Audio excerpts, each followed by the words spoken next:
Hello, Dr. Torsunov. I wanted to say thank you very much for your work and especially for yesterday's lecture. It helped me organize a lot of things in my mind and, especially, it helped me understand what stage of accepting my fate I'm at right now. I have this situation. I was in a relationship with a young woman for almost 2 years. As I see it now, the moment we broke up, my life took a turn for better.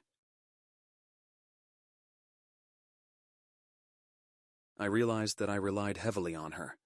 Now, I feel as if God took her away and showed me that I should strive for Him. That's right. Yes, and now the obvious question.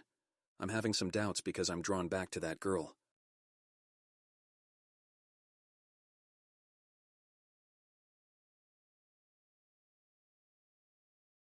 But I reached the first stage that you mentioned, where a feeling of lightness in the heart appeared. I have already accepted my fate and understood that everything will be fine, and now there is a sense of lightness. I'm trying to somehow establish communication, but she is avoiding. I feel that she is in a state of very deep depression, and that she has some feelings for me. But now she's simply in a certain fog and... That's right. And so my question is... And so your question is whether you need this at all? Yes. I don't know, because it won't be easy to live with her. She has a difficult family-related fate. You felt this now when you started praying. You have reached the second stage of defeating fate. At this stage of knowledge, when there is lightness in the heart, you get to know the person with whom you want to unite your life. And the person turned out to be not so radiant. That means that she has her own difficulties in her psyche. She is facing heavy trials, so to speak. You encountered this challenge and realized that it wasn't that she left you, but simply that she wasn't able to build a relationship. She didn't have enough strength. Yes. There you go. Now you can easily get her back, but do you need this? That's the question. And you must decide this question yourself. Yes. That's why I find myself in certain doubts, because I feel, and it seems that through prayer, through this path that I've finally embarked on, I see only light in her, and I'm drawn to her so much, as you say, like a moth to a flame. You must understand that you believe in the person, and this faith in the person is not yet finished. You are making enormous efforts to get this person back, not knowing that perhaps it's not worth it, and the person is not worthy of such efforts. Perhaps only God is worthy of such efforts. Yes, we are not worthy. God is worthy. But then you must decide for yourself, because you can get her back. If you continue down this path, you will get her back, but you will have to struggle with her depression for the rest of your life, because it won't go away just because you pray. She has her own fate. As always, the man must decide. He isn't simply given the answer. Thank you. Woman in the first row, you please, yes. Dr. Torsunov, I told you yesterday that I am very grateful to you for everything you do for people. May God grant you good health and all the very best. I want to ask a question. 3 years ago, my husband fell deeply in love. He left me with our child and remarried. Means that you didn't develop. Your family was not developed to such a level that conscience would appear in it. This applies to everyone who has experienced such a situation. Let's say you had a family, you had a husband, he fell in love and left you with a child. This means that you didn't develop to the level where conscience would appear in the family and in your relationship. There is the degradation layer of life, there is the passion layer, and there is the pure goodness layer. Only in the pure goodness layer, where people work on themselves, conscience appears in people. As long as people live simply for their children, for their family, or for their home, the possibility of preserving the family is practically very small. It seems like everything is fine with us. Why would the other person leave? But you must understand that good periods end with the cyclical influence of time. The time, since we live purely by feelings, we like to enjoy each other, but this enjoyment always ends for everyone. When the enjoyment with one person ends, the other thinks, well, why should I waste my time here? I want to enjoy myself. I need another person. They find another person, fall in love, and abandon those to whom they are obligated. Later in their life, they are punished for doing so. Well, I also realized everything. We are probably at the third stage now, because he is constantly around us. And now there's this problem where his wife is extremely jealous of me and the child. It is not possible to call or stay longer. What should I do? Sometimes I emphasize, God, what a nightmare, to act the way she acts. Even phone calls with the child are problematic. She's afraid for her family. If your husband continues to stay in contact with you, he will come back to you, and she will lose her husband. What should I do? You are right to protect your fate, because sometimes conflicts arise between people due to fate, and there's nothing you can do about it. In this case, each person protects their own fate. She made a mistake, but you shouldn't think that for the sake of her happiness you should sacrifice your husband. Moreover, one can't build happiness on someone else's misfortune, and she made a mistake, which means it's very unlikely that their family will survive.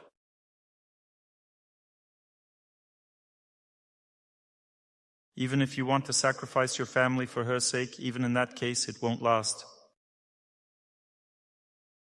This means that you must continue praying, draw your husband back to you, and get him back. The child really wants the dad to come back. I don't need all these explanations. I told you what you need to do. You must continue praying until you defeat your fate. Right now, you've defeated it by 60-something%, 62, 63, 48 or 38% remain. So overcome the rest, and he will come back then. He's already being drawn back to you, which means you've passed 2 stages and 1 remains, as you correctly said. Continue and complete your prayer, your inner spiritual work. You don't need to think about anything else because it's not your business. She made a mistake, and she will be punished. God decides everything, not you. You are not God. You're simply getting your husband back, and that's it. In the meantime, that other woman is nobody. She is not the source of your fate. Therefore, don't say, she won't allow it, she's doing something. Stop thinking that she's the one acting. Understand that your fate is acting through her again. Continue praying. The time will come, and this woman will lose her power to influence you. Why should you think too much about her right now? By doing so, you are destroying your ability to win. Think about your prayer and your relationship with God. All the pain that this person is causing you will end.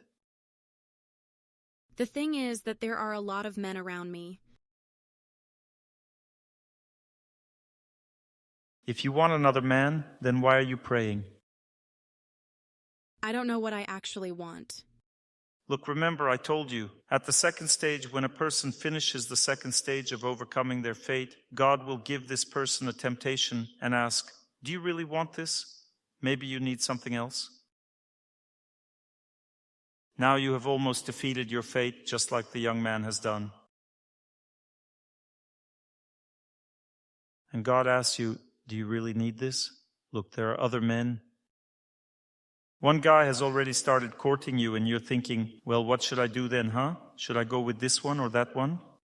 Should I be completely detached, not communicating with anyone at all, neither at work nor anywhere else? What should I do? What do you want? I want a happy family. I want to love my husband. This is incorrect thinking. You shouldn't want a happy family, but rather fulfill your duty. What is your duty now? My duty is to be a good mother and to be worthy. Your duty is to get your husband back. So bring him back. Set yourself a deadline for how long you want. What time frame can you set for yourself? 6 months to a year. Well, set it for 6 months. For 6 months, you don't look at anyone. You pray with all your strength. You try to get your husband back sincerely, honestly. And if he starts coming back, then set another deadline, extend it. He's already coming back. You have no choice. You must pray for him to return completely and forgive him, because this is your fate, not his, the fact that he left you. But if you choose this person you've now set your sights on, he's just a womanizer.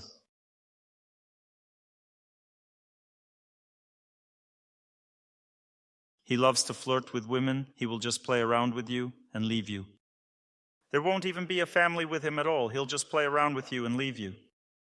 Do you want to have a romantic adventure? No. Do you want a family? Then get your husband back. Okay, thank you. Women are incredible. Some random man flirted with her just a little bit, and that's it. She's already dreaming. Now I'll have this. It's okay. It's not that simple. Next person, please. I have a very difficult situation in my life. I betrayed a very good person. Betrayed? Yes. Why? He loved me very much. He loved you so much that you couldn't stand being around him, right? Yes. He tormented me terribly. You see, this is called attachment. That means that I love a person so strongly that this person can't take it and leaves me. This is how this type of love works. That means that it seems like love, but in reality it's selfishness. He told me that if I left, he would marry someone. And he got married. But he still loves me, and he married her simply out of spite. He told me he would marry anyone. Out of spite, right? Yes, he got married. And now he says that he wants to come back, but he promised something. He has obligations now. He doesn't really love her, but still he doesn't know what to do. He doesn't trust me. He thinks that I will betray him again. You didn't betray him, you simply couldn't endure it, right? You didn't have the strength to be with him, right? He loved you so intensely that he simply tormented you. He was abusing me physically and psychologically. Well, then why would you want to live with him? He's such an unrestrained person. Why would you need that? Maybe it's better for him to be with a woman like that whom he doesn't love so strongly. You see, this is attachment, passion. This is not love. This is the energy of love acting. But people begin to exploit it, desire it, enjoy it very intensely. This is bad. Will I be able to forget him? Forget? To get him back. Get him back? But why? He got married, that's it. He loves me. So what? That's his business. He married her just because. Well, that's okay. That's what he decided. He has already betrayed you and you didn't even have a family with him. Why would you want to get him back now? He chose a woman for himself, gave her his word that he would be with her. He gave his word. Why bring him back? My dear, it's over now. The ship has sailed. And there's nothing I can do? You can, but nothing will work out in the end. He will resent you anyway. He will never forgive you. He will never forgive what happened. He is incapable of forgiving. Just as he loves intensely, he cannot forgive. His psyche is structured in such a way that he will torment you. Do you need this? A possibility? You will have to pray a lot. You will drive this woman into depression. She will really suffer very much. But she is not guilty of anything. Then he will come back and torment you. He will run back and forth because he will feel ashamed that he abandoned her. Do you need all of this? Or maybe it's time to calm down. I don't manage to calm down. You need to pray. You believe in a person, not in God. But you need to believe in God. This is your test in life. My dear, please understand that I don't wish you any harm. It's just that feelings sometimes kill a person. You see, I told the young man he chooses for himself because everything happened correctly for him. But right now everything is happening in... The person has already made his choice. Why are you trying to get him back now? He is a sincere, honest person. He made that choice. This is his choice. You are not to blame. It is foolish to think like that. It is foolish to marry someone to spite you. But that's what he told me. Well, who cares what he said? He kept his word. Well, fine, that's his problem. Why would you get involved in this now? If a person lacks sufficient intelligence, why tie your life to them? He lacks intelligence. Why would you tie your life to someone who lacks intelligence? Thank you. Everything will be fine.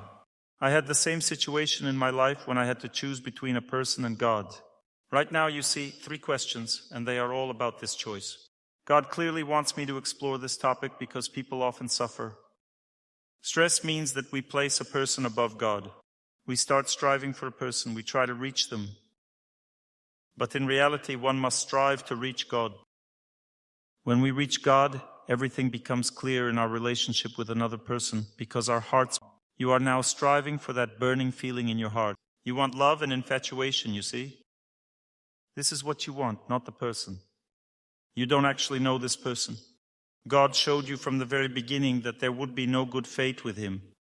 When a person marries correctly, they have a calm feeling toward the spouse. There is no passion. If there is a calm feeling, it means there will be a good fate. If there is strong passion, it is very dangerous. Through this strong passion, bad fate is always transmitted. It's like a moth. It loves the sunlight very much and always flies toward the light. And it always dies in the light. But it really likes the light. It is drawn to light. It flies toward the light because it likes the light so much. There it perishes because this light burns it. Similarly, when a person begins to love very strongly, falls in love strongly, it means that this person's heart strongly connects with the heart of another. That means that bad fate is transmitted very strongly. And fate is a heavy burden. And perhaps the train of fate shouldn't be moving so fast. You might not be able to handle it. You see, he was abusing you and you endured it all. And now you want to go back again? I see what happened. It was terrible. He tormented you so much. You can't do that. You should not build such relationships. You lost yourself in this relationship. Now you've become attached to him. Animal attachment has developed. It often happens that when a man abuses a woman in sexual matters, she develops an animal attachment to him. This is not a human attachment, it's an animal one. You must overcome the animal attachment within. Now the woman in pink, please. Well, hello, Dr. Torsunov.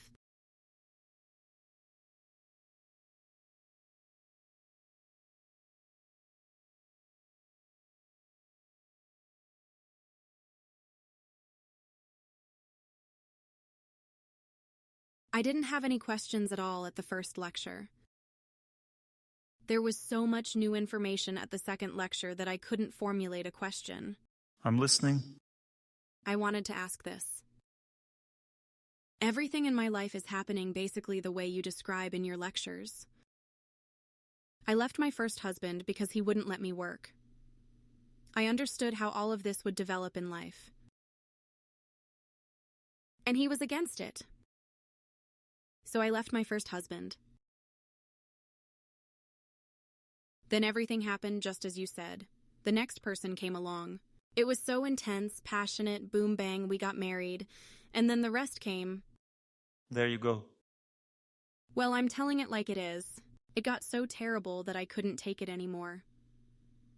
I packed my things and left, because actually I had moved to... When he sensed that I no longer had a job and was completely... I have a child from my first marriage. Nothing. I mean, I prayed. Do you want to torture a third man? So you're asking God where the next men are, right? She needs a third one now.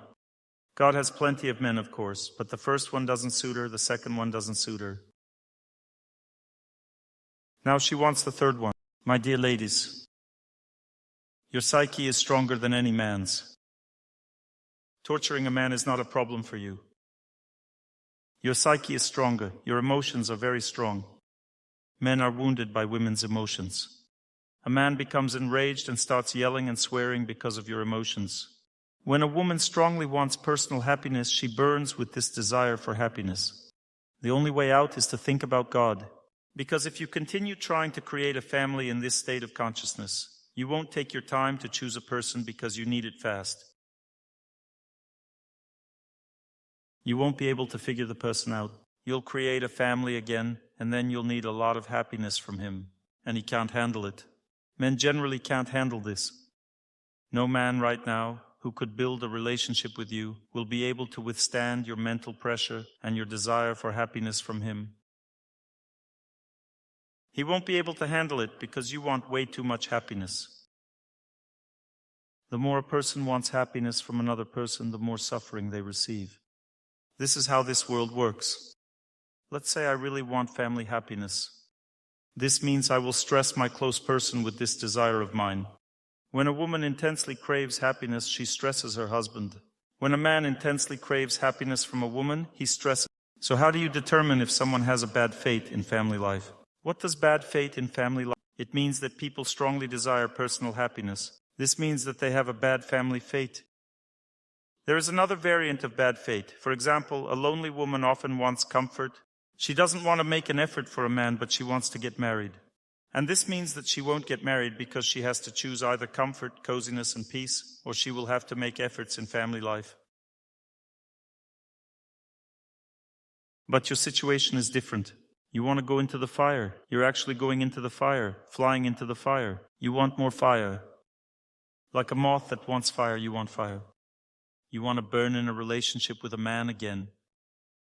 Maybe you should start thinking about God more and praying to calm your heart. Because if you don't calm it down now, the same thing will happen again, and it will only bring you disappointment in your personal life. It has already brought you a little bit of that.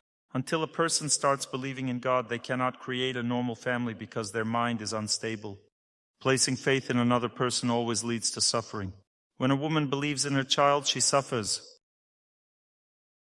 The child can't stand her, can't tolerate her. The child starts to act up and becomes prideful. The child stomps their feet. The child doesn't want her to be near because she strongly wants to enjoy the child. You need to learn to detach from your child and believe in God. Then the child will calm down. For a man to calm down, you need to believe in God, not in the man. And then the man will calm down. So now you're saying that one needs to love calmly. How can you fall in love calmly? If you're falling in love, it's already not calm. This is the knowledge. If a person loves God, they fall in love with another person calmly. That means that they develop calm feelings with the other person. Not hot or bright, but simply feel affection. People should walk the same path in life rather than burn with passion for each other. They should follow one life path in the same direction with more or less calm feelings. Then everything will be fine. But if the feelings are restless, if they burn, that means that life will be difficult. But even in this case, there's nothing terrible about it. If you've already gotten married, endure it. You wanted this yourself. If you haven't gotten married yet, and you specifically want strong feelings, it always gives the same result. Then learn to love God. You don't need to think about a man right now. It will be the same thing. There's simply a pattern in your heart, you see. Why did you burn out with your first husband? Because you broke him. You wanted too much from him. He is not capable of this. I'm explaining why they all break down. Because men are mentally weaker than women. A woman's psyche is 6 times stronger than a man's. If she is capable of behaving kindly and gently with him, then he doesn't break down. But if she starts bossing him around, demanding happiness from him, he becomes very tense and starts hitting her, abusing her, yelling at her, and so on. That means that he can't handle her and her desire of happiness from him, which burns her from inside. Her psyche is stronger and he can't withstand this pressure. This is how this world is structured. Therefore, a woman should learn to take care of her husband rather than burn with the desire to experience happiness from him. This is the opposite feeling of love. We should serve love, not demand it. Then the person becomes happy. But in order to serve love, one needs to be filled with love from some other source. If a person is filled with love from God, from nature, from good people, then they can take care of their loved one and receive gratitude from them. But if the person lacks love, then thirst burns in their heart. Their heart is on. They themselves want this fire to burn, and God gives them this fire. You're waiting for happiness from the wrong source right now, you see, and therefore you will burn again. You're heading into a fire right now. With your first husband, you got married quickly because he fell in love with you. You got married simply because you got tired of being alone. Then you saw that he lacked the qualities to be a husband. You became disappointed in him. You did not want to live with a weak person. You found a strong man. But a strong person is a strong person. He will defend his rights. If you want a strong man, he will stand up for his rights. And you stand up for yours. Then you started to think, to hell with you, my rights are better. Because you don't understand that in family life, a person should not defend their own rights, but help their close one realize their rights. This doesn't mean humiliation. You shouldn't do it out of humiliation. You should do it simply because you care for him. If he goes too far, you need to discipline him. But here, you indulge your own desires and then set a principle. If you don't do what I want, then get lost. This is exactly how you are acting now. This has already taken root in your heart. You first tried it with your first husband and you saw it works. Now you've decided to try this approach with everyone. God has plenty of men, but He loves them all. And now He will be thinking whether to give you a third one to tear apart, you see? You should calm your heart. All right, my dears, it's time for us to talk about fate. Yesterday at the lecture, some acquaintances of mine were there. They said that the lecture was good, but there was too much information purely about fate and little about spiritual life. Who else thinks so? And who thinks it was a good lecture? I agree with those of you who raised your hands that the lecture wasn't that good because I spoke little about God. I talked more about some technical things. Today's lecture will be just as bad, because I promised to talk to you about how to recognize fate. But at the end I will talk a little bit about spiritual life with you. So yesterday we discussed with you the sequence of events that need to be recognized within oneself. Some people even diagnose the stage of victory over fate, or the stage of approaching victory over fate. You took the information seriously and have already started examining your own life accordingly. I'll repeat this again. If you very strongly feel that someone is to blame in your life, it means that you will never defeat your fate until you understand that your fate is to blame.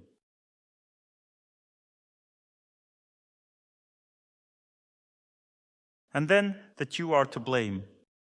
For example, he experienced very difficult events in his life that very few people could even endure. But at the same time, it's his fate. That means that he performed certain extraordinary actions in his past life. He prayed to God, renounced everything, and said, I don't want any material happiness. He acted very harshly in this regard, renouncing everything material that God gave him. Of his life, he broke down and was unable to continue abstaining. In this life now, since he practiced abstention, God is now taking everything away from him, saying, you wanted it like this? Here you go. But he no longer wants this. He says, I want happiness. Why are you taking it away from me? Very carefully when you want something other than God, very strongly when you demand it. Think very carefully about whether you need this or not, because it may happen that you will change your mind later, but it will be too late. Because if a person strongly cultivates some desire in their life, then it will undoubtedly come true against their will later. A strong desire for abstention is a dangerous desire when it occurs prematurely in the heart. Likewise, a strong desire for personal happiness is a very dangerous desire. It later causes a storm of suffering because a person must develop as an individual, which means to abstain from their own happiness and give happiness to others. When a person starts giving happiness to others, they become happy. And when a person strives for happiness, they become unhappy. This is how this world works. We can't do anything about it. So first of all, I would like to tell you that fate may be diagnosed in several ways.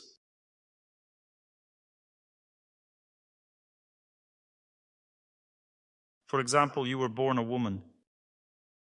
This means that you have a female body.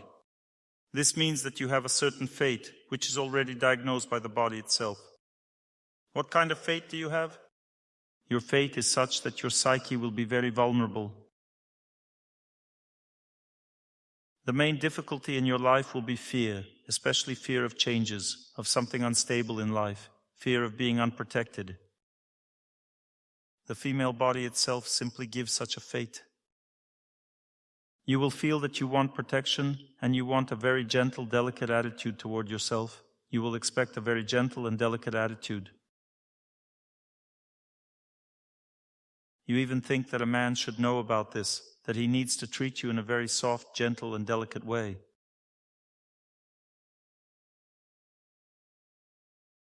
But you don't suspect that he doesn't know about this. He doesn't even have a clue, because his psyche is built completely differently. He doesn't understand that he needs to behave delicately with a woman. He even thinks it's humiliating. She's the one throwing tantrums, and I'm supposed to treat her delicately. Well, that's how your fate works, ladies. You have a lazy body. This means that it's hard to make it do exercises. Your psyche doesn't like to eat, it likes to sample. You won't be able to eat just anything. You eat only what you like, and that's it. That's how the female body is. You also won't be able to wear just anything. You will have to wear only what you like. And if you wear something you don't like, you will suffer. You need to sleep on something soft, because if you sleep uncomfortably, you won't fall asleep, because that's how the body is designed. You'll say, what kind of body is this anyway? I'm already exhausted dealing with it. This doesn't suit it, that doesn't suit it. It always needs to be warm, no breeze or cool. A caring attitude is needed. If you touch it the wrong way, I feel bad. Some women don't like it when there's noise. They want silence. Some don't like it when the lighting is wrong. Others don't like it when the smell is wrong. Who here feels uncomfortable sitting in this meeting hall, ladies? This meeting hall wasn't set up properly. But it's impossible to set it up properly for all women, because if you make it absolutely comfortable for some, other women will be uncomfortable. They will suffer in exactly the same way. What does your fate consist of? You were born for love. That means that in your past life you wanted harmony, tenderness, and love. You wanted such a life, and therefore you received a female body. This is already a diagnosis. Now, if a person is born for love, for family, for harmony, for tenderness, for close relationships, should she force herself, break her psyche, and go develop herself in order to pursue a career? Should she develop too much in business? Should she or shouldn't she? That's the question. Ask yourself this question. If you were born for family, why would you destroy your nature? Your nature is designed for close relationships with children and your husband. If you receive these close relationships, then you can look for work, because in this case your psyche will be stable. You see? I have a question for you. Can you put a hen in a cage so it won't worry? No, the hen will be anxious there. But if a hen has an egg, you don't even need to put her in a cage. She will sit there on her own. So the hen constantly runs around because her psyche is restless. She was born a hen. The rooster doesn't run around. He stands and watches over everything. When the hens run in the wrong direction, he crows, and they immediately turn back. When a hen lays an egg, she clucks. She calms down.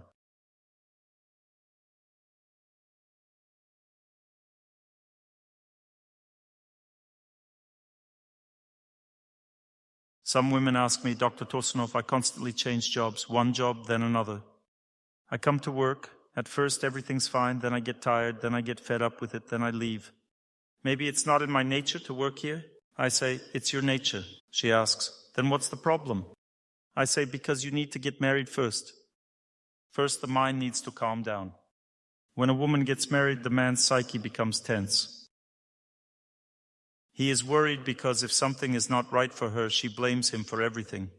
Before, she blamed her fate and was constantly sad that she didn't have a man whom she could blame for everything.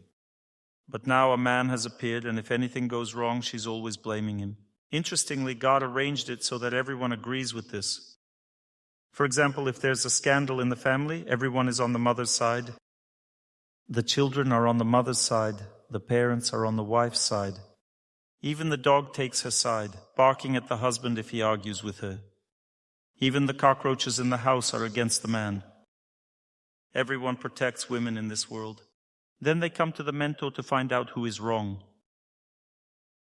And men think, well, it's obvious that she's wrong. The mentor also knows that this is obvious, but protects the woman anyway. That is why you are very strongly protected in your personal life.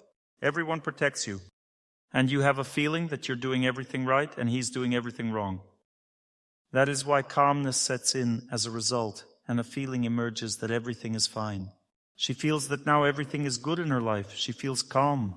When a woman's mind calms down, she can look for a job. She won't be running around anywhere because she won't like the job anyway, any job, whether it's good or bad. She will not like it because there are business relationships there, while a woman is woven from tenderness, sensitivity, and close relationships. Business relationships create tension for her. Initially, she thinks that it's only here that they stress her out. Then, in another place, she also starts to feel stressed out. And it's the same everywhere, because the very nature of business relationships creates tension for women. You'll say, no, it doesn't stress me out. Anything can happen. Sometimes that happens too. But in general, what I've just told you is how the female body. If you say, but why is it like this? You wanted a female body, you got a female body. Sign on the dotted line and live in a female. This means that first you need to strive for personal happiness. Even if you don't have a family, if you don't have a husband, you need to establish very close relationships with different people, with relatives, with friends. Then you become stable, and then you can be stable at work. But if you don't have a family and try to be stable at work, it's impossible. A hen without an egg will run around and cluck because a woman's mind is restless. By nature, a woman has a very restless mind. She cannot calm down. She is constantly worrying. Such is the nature of women. Women have a restless nature. But if she receives love, she immediately calms down. Until there is no love, she worries. Once love is there, boom, she calms down. That's how a woman is designed. Some people simply don't know what kind of body they ended up in. Therefore, I'm telling you about the diagnosis of fate regarding the simplest things. If you ended up in a female body, that means personal life comes first, then work. Otherwise, there will be strong tension inside. You won't be able to handle it. You will say, I'm getting tired somehow. I feel really bad. I'm constantly tired and tensed. This is because I have no person. Work exhausts a woman. She stops being beautiful. When she's not beautiful, nobody needs her. This makes the situation worse. You need to become strong in your personal life first and only then start working. Women go to work to rest, because for a woman her work is a hobby. It is a break from family. She gets tired at home. She needs to relieve some tension, so she relieves it at work. For a woman, personal life is more important. Therefore, God punishes a woman more severely for destroying the family. When a man leaves his family, he will always find himself another woman. There he will suffer too, of course. But a woman cannot always find another husband. Her mind is structured in such a way that it will take her several years to get over what she left behind. Even if she leaves her husband, it will take her several years to get over him because her psyche held the relationship together. It is the feminine energy that holds relationship. The energy of love emanates from a woman. It holds the relationship together. After separation, the woman needs to readjust, and this takes time. A woman needs several years to calm down and start thinking about a new family. Therefore, it is said in the scriptures, it is very important for a woman to be faithful and not to leave her husband under any circumstances, because the price is high afterwards, you see. If there is already a child, then it's even harder to get married with a child. Therefore, it is very important for a woman not to abandon her husband, but to endure. And God gave women the ability to endure. A man can live in different families. His psyche accepts another family more easily. He gets used to it easier. But it's not good for a man to leave either. It's just that other things are more important to a man, you see. He has a different goal in life. Family is a woman's goal. A man also needs it, of course. All people need a family. A man needs love. But he has less responsibility before God for this. Therefore, you're surprised that he left us, and it's like water off a duck's back for him. He found himself another woman. It is because he has a male body. A woman bears greater responsibility for preserving the family. She must hold it together. She has more capacity to do so. If a woman behaves correctly with her husband, he will never be able to leave her. He simply won't have the strength. You need to learn how to behave right. God gave women knowledge about this. From childhood, every woman possesses tremendous abilities to build relationships. She understands what relationships are. A woman has been figuring out relationships since childhood. A man doesn't understand relationships from childhood. He doesn't get it. A woman teaches her husband how to behave properly with her. She trains him to adapt to her. She says, you can't treat me like that, but you can treat me like this, and so on. A woman's psyche in relationships does not change. Whatever character she has developed in relationships, that's how she will behave. A man can adapt. He can behave one way or another in relationships. A woman can only behave the way she behaves. Her psyche is stable in relationships, while a man's is dynamic. Therefore, a man must accept his wife's character. he must also recognize it. Therefore, you shouldn't build a close relationship right away. You need to get to know the woman, communicate for 6 months, understand what kind of character she has, and then figure out whether you can handle it or not. Because any woman has a strong and difficult character. Sometimes a man can handle it, sometimes he can't. Now, if you wanted knowledge to defeat bad fate, wanted determination, courage, wanted strength, wanted to be with the stronger half of humanity, to be victorious, then you are born as a man.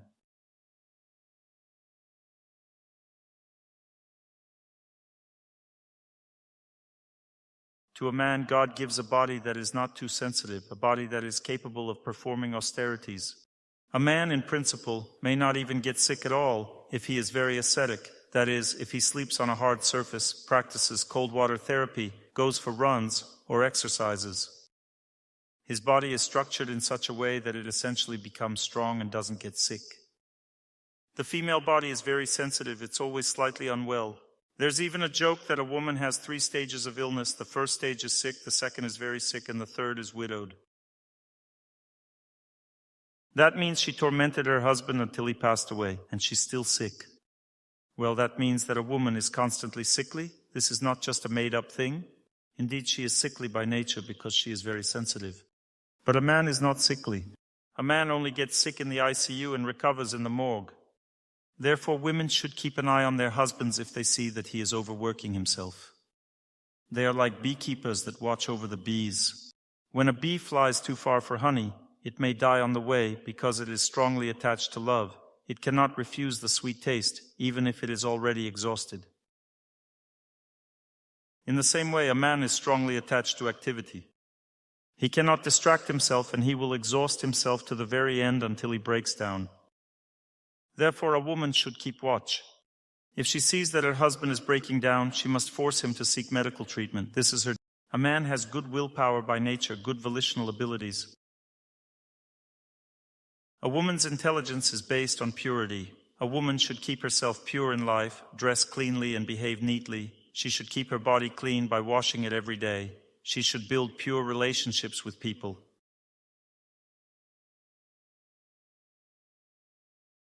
She shouldn't give her body to anyone because offering her body casually means befouling herself and losing her intelligence. If a woman's conduct is pure, then she is capable of understanding this world well and this life. Her intelligence is capable of discerning what is good and what is bad. This ability stems from her purity. In men, the strength of intelligence predominates, not purity. A man can make mistakes. He doesn't necessarily understand what is good and what is bad, but he corrects his life through his actions.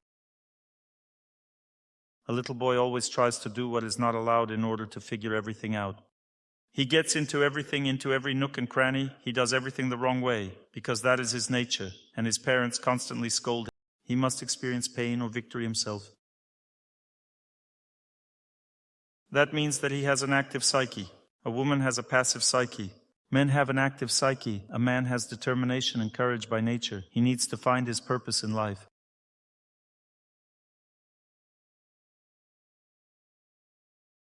The main difficulty for a man is his lack of development or feeling of his own inadequacy. The absence of a sense of victory is the main difficulty in a man's life, and disrespect toward him from other people. A woman suffers from fear and lack of harmony. A man suffers from imperfection. A man needs to develop himself first, then create a family, because male beauty means being developed. Men think that women care about their face and so on. This matters, but it's secondary. Women need to be able to rely on a man. For a woman, a handsome man means a developed man. It means strong intelligence, strong willpower, financial means, and so on. A woman is happy next to such a strong person. Therefore, the main thing for a man is to become strong, and he feels this himself. That is why a man must first develop himself and then start a family. If he starts a family before he has developed himself, then it becomes excessive attachment to a woman prevents a man from being strong. Sexual desire itself torments a man. He wants sex, he craves a woman's body, he wants to. Women also have sexual desire, but they have a more developed, subtle sexuality, which means a sense of comfort, harmony, tenderness, warmth, and beauty. A man has a crude sexual desire. He needs crude physical interaction, exploitation of the female body. If a man allows himself to do this, he degrades. Degradation happens because, while a man burns with this sexual desire and the desire to enjoy a woman's body, it is the main destroyer of a man's fate in his life. If a man is strongly attached to personal happiness, if he constantly thinks about women, if he is obsessed, then his fate is very difficult. He can become an alcoholic because alcoholism primarily indicates uncontrolled sexual desire. It's the heat of the psyche. It makes a man drink because he cannot relax. So for a man, a strong attachment to a woman is a big problem. If a man starts to fool around or cheat, he also loses. There's no need to strongly diagnose his fate here. A man must learn to control his sexual desires. Then he becomes more attractive and developed. He gets a better wife. He satisfies his own desires better if he has learned to control them. All sexual disorders in men are nothing more than uncontrolled sexual desire. Impotence, premature ejaculation, all of this means uncontrolled sexual desire. When a man strongly desires sexual relations, he loses his strength. He becomes weak as a man. Naturally, women dislike such men. A woman dislikes it when a man looks at women too much or when he is too attached to her. A woman doesn't respect a man if he is too attached to her or depends on her mentally. A man should focus on his duty and overcome his fate and not depend on a woman. But for a woman, it is good to depend on a man. If a woman depends on her husband, this is good. She becomes faithful and obedient. She develops well as a person. A man should depend on victory over fate and on God. But if a man depends on a woman, and the woman depends on her work, then the family turns backwards. The woman becomes rough and commits violence against men. The man becomes humiliated, lazy, unhappy, and tormented. A man's fate is woven from austerity. If he doesn't practice austerity, doesn't do exercises, workouts, dumbbells, volleyball, or sports, then he simply becomes weak and unhappy. Movement is important for every man. Movement is also important for women, but not as much as it is for men. If a woman lives without movement, she can still somehow live normally. If she has friends, some kind of creative outlet, she can somehow remain more or less healthy. A man without physical activity becomes a sick and unhappy person because this is the only way for him to rest. It can be cold water training, running, weights, wrestling, anything at all, whatever suits any given man personally. If a man overcomes himself, he becomes happy. To overcome oneself means to learn to work not for money, but for the sake of working. Learn to practice austerity. Learn to A man must constantly perform austerity. He must challenge himself in life. A woman should strive for harmony and comfort, but at the same time she should know that laziness is a strong defect of her psyche, and she should still try to force herself to move, otherwise she will be a sick person. Fasting is very important for women because women gain weight due to laziness. Therefore, fasting is needed, and also movement. Movement is very important for men. Fasting is not as important as regulating one's diet. You just shouldn't overeat at night. You also shouldn't overeat in the morning before work. This also destroys health. It's best to eat more during the day. A man can eat a lot at lunch. This doesn't harm his health. It's better for a woman not to eat a lot. For a woman, it's better to eat small amounts because her psyche is not designed for heavy meals. So this is how it works generally. Imagine you were born in a certain body. If you are a man and decide to stay home, then you will not be happy. Your goal is to overcome yourself. If you are a woman and decide to devote yourself to work rather than family, you will not be happy because your body won't allow it. Have you memorized how your fate works in this regard? Now let's move on. Every person receives their fate from early childhood. From early childhood, God shows a person their fate. If, for example, your parents have been arguing since childhood and behaving roughly, it means that you have a difficult family fate. If learning is very difficult for you in childhood, for example, or being in a group is difficult, if you feel uncomfortable in a children's group, like an outcast, This means that you have a difficult fate in your work life. That means that all of this repeats itself later in life. There's no such thing as having difficult childhood, with parents behaving roughly, and then having everything smooth and nice in your own personal life later. Bad fate means bad fate. Some have good fate, some have bad fate. There are also difficult periods. Let's say a difficult period passed in childhood. This doesn't mean that the parents will have a bad relationship throughout the entire. A good period comes, and good relation. This means that you simply had a bad period. Periods have a strong impact. If you have a bad period in adulthood, there may also be problems with your family. This is how you can diagnose it. A person has a certain character from birth. This is fate. Some people ask, how can I change my character? It's impossible to change one's character. You can only suppress it. Like a candle, for example, it either burns or it doesn't burn. But you can make the fire purer, or extinguish it, or make it smaller, or make it purer. There are two characteristics, strength and quality. Let's say you have a natural tendency to take offense from birth. This means you will be touchy your whole life. By working on yourself, you can suppress this tendency to take offense and make it weaker. But you cannot remove it completely. A person cannot get rid of their character. Character is given as a punishment, and it's for life. But sometimes a person becomes developed and restrains their character. Both women and men, it doesn't matter. It's harder for a woman to restrain her character than it is for a man. She can hide it, though. A woman's psyche is structured in such a way that it's easy for her to hide her character, but a man cannot. A man's biggest problem is his bad habits, while a woman's problem is her character.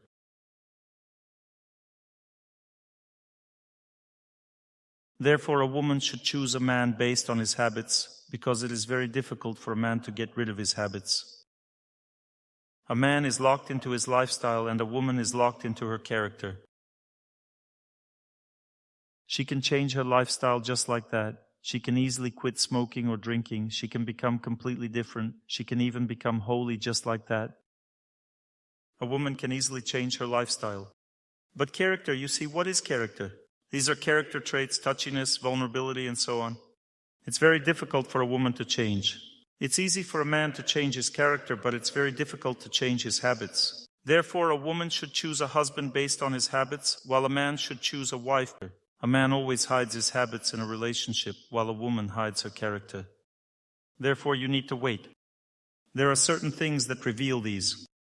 For example, if you go on a trip together or go somewhere on vacation, everything will be revealed there. Also, if a man is eating, for example, you can see his character. Or when a woman is happy at a birthday party, you can also see her character. Character is revealed when a person opens up as an individual and starts doing something. You need to observe their character to see whether you can handle it. I'm not talking to you about some complex things right now. You see, diagnosing one's fate doesn't mean that some guy in a pointed hat with stars drawn on it shows up. He told you something and it all came true for you. Usually it's the other way around. When someone believes in miracles, they eventually find their genie in the lamp and say, I wish I had everything. And the genie answers, buddy, the more a person wants something, the less they receive. That's how fate works. So back to events from childhood. You should know this. Human fate works in a way that people often pass away more than one at a time. Relatives, for example. There can be a period in life when many deaths occur one after another. Don't think that someone cursed you during this time. That's how fate works. During this time, you yourself will not feel good living. This is because when loved ones pass away, the overall energy of happiness in relationships decreases and we suffer. A close person may pass away, often several people pass away. Sometimes just one person passes away when your subtle energy decreases. We most often cannot accept that we have a difficult fate.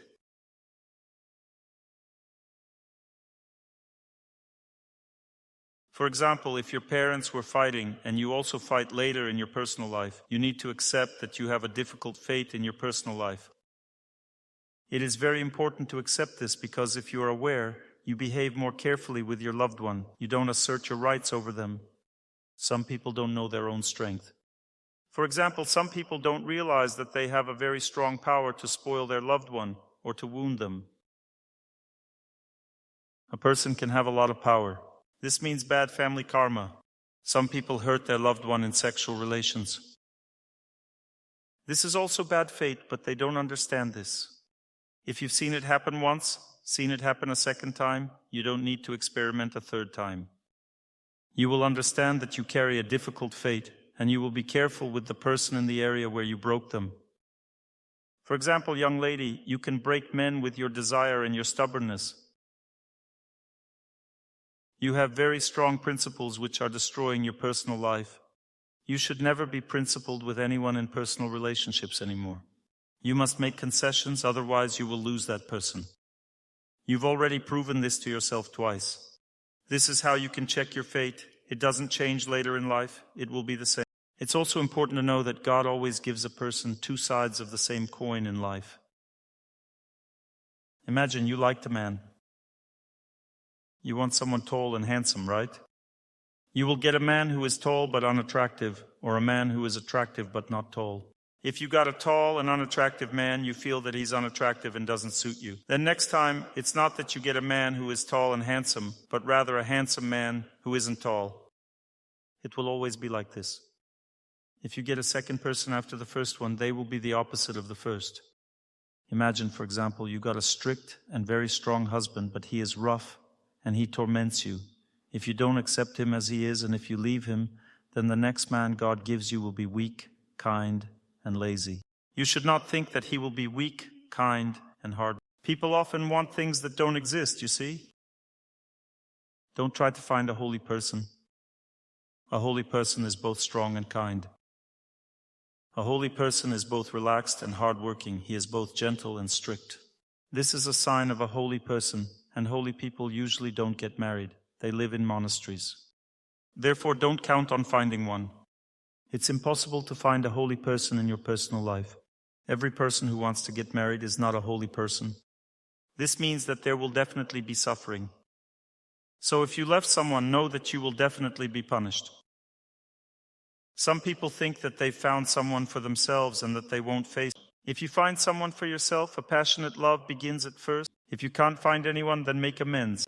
Everyone sitting in this meeting hall right now needs to understand very clearly that the fact that we have an 80% divorce rate is not a sign of difficult family fate. It's a sign of lack of proper upbringing in personal relationships. We have no education about how to tolerate a close person, how not to abandon them, how to believe in our family, and so on. In India, for example, there's only 1% of divorces. We have 80%. There, people also suffer in their personal lives, just like here. But they endure, believe, try, pray, and so on. They have a completely different approach to life.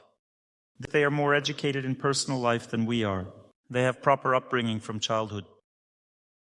Eastern women from childhood have great respect for men and treat them very respectfully. When a man speaks, an Eastern woman remains silent. Says this is stupid. Does that mean an Eastern woman has no opinion of her own? No, this is actually not at all stupid. If a woman considers herself smart, it means she is foolish. And if she considers herself foolish, that means she is smart. You see, this is how the female psyche works. Because a woman has a very strong mind, she often confuses it with intelligence. She thinks that if she knows everything and constantly tells her husband everything, it means she's... No, a wise woman stays silent and in this way earns her husband's respect. A woman with intelligence stays silent. When he asks, she gently and delicately tells him her opinion, and he listens to her because he respects her for her silence. A woman with intelligence always achieves her goals in relationships with him, and a foolish woman always bothers him and argues with him. She never gets what she wants. In the East, women are taught to be intelligent. And in the West, women are taught to be smart. This creates problems. In the East, a man treats a woman very delicately. And here, men treat women rudely. In the East, people always protect women, any woman, old or young. Women are very strongly protected within the society in the East, but here no one. You see, lack of education in personal relationships creates bad fate. It's not that we... Currently, there is a very strong shift in understanding the importance of fate in a person's life. Approximately 50% is fate, and 50% is ignorance about how to live right. but we think that fate is 80 or 90% of everything. You see, if a person knows how to live correctly, their fate becomes much better. And this is what we should strive for. Nevertheless, it's important to know that every person has astrological periods in their life. No matter how much I criticize astrology, astrology means the science of fate. That means that there are periods, and each period, a major life period, lasts at least 7 years, and often 20. That means that the major period signifies that your life will go like this over the entire period. And then suddenly, unexpectedly, it's as if you start living anew. A different life begins for you. This means that the period has changed. It won't last forever either. Then life will change again. Approximately 5 to 6 times throughout a person's life, these major periods change. This is why it's worth going to an astrologer to find out which major period I'm currently in. There won't be a major error because the birth date is there. The seconds of birth are important, of course, but when determining the period, perhaps the minutes are what matter, and you can, in principle, determine it more or less accurately. This is what astrologers can tell you, what period you're currently in and what it brings you, so you can prepare, and approximately when it should end. The period changes just like that in a second, and another period begins. The transition from one period to another lasts only a few minutes. I experienced this myself. I can tell when a period changes. I can see this. And by the change of the major period, I determined the exact date of my birth down to the second. Are periods linked to changes of planets? Yes, that means that a certain main planet influences a person. Saturn may influence, which means there will be a laborious, difficult life. When Saturn impacts negatively, a person becomes weakened and sickly. When Saturn has a good influence, a person becomes strong and resilient. But still, Saturn means a laborious, difficult life. The Sun means that a person will have strong relationships with authorities. That means one will be battling with one's sense of self-worth. If one has a strong Sun, it means one will experience an uplift. A sense of self-worth will bring success in life. A weak Sun means, on the contrary, that everyone will torment the person during this period to make them worthy. Mars means willpower. When the Mars period comes, a person suffers if they make incorrect willful actions. But if they act correctly, on the contrary, they develop. The Mercury period means relationships and communication. During this period, a person's fate related to relationships intensifies greatly. Wrong actions produce strong results. Correct actions produce strong results. Sometimes Mercury has a good influence, and a person acts correctly in communication. Sometimes it's the opposite, and a person experiences more difficulties in communication. There will be lawlessness, or you will be fighting against lawlessness. For example, doctors treat people better during the Rahu period, especially surgeons. This is a favorable period for them to treat surgical diseases. All this means that there are no bad periods. It's just that we have bad fate from our past regarding this particular period, you see? All periods are good, but sometimes we have bad fate for this particular period. We didn't cope with this period before, and because of this, we are now suffering. The same applies to time itself. For example, if you were born between midnight and noon, it means that in your past life you tried to wake up early, go to bed early, eat on time, and do everything correctly according to schedule. If you were born between midnight and noon, it's easy for you to wake up early in this case. But if you were born between 12 noon and 12 midnight, this means that it's harder for you to wake up early. This means that you violated your daily routine in your past life. There are things that are determined from birth. There are no early birds and night owls, there are only eagles. You see, if you treat time like an eagle, keep in mind that things may not turn out the way you want them to. Both night owls and early birds, everyone should wake up early and go to bed early. Some people say, it's not my fate to go to bed early. No, it's just harder for you, but you must do it anyway, otherwise you will get sick. Some people say, it's my fate to cheat. No, it's just that God gave you such a mind that you want to cheat. But that doesn't mean you're allowed. Some people say, it's not my child. No, it's just that you have very weak abilities to conceive and give birth. But every woman can conceive and give birth if all her organs are in place. And if not, she can adopt. This will be her own child.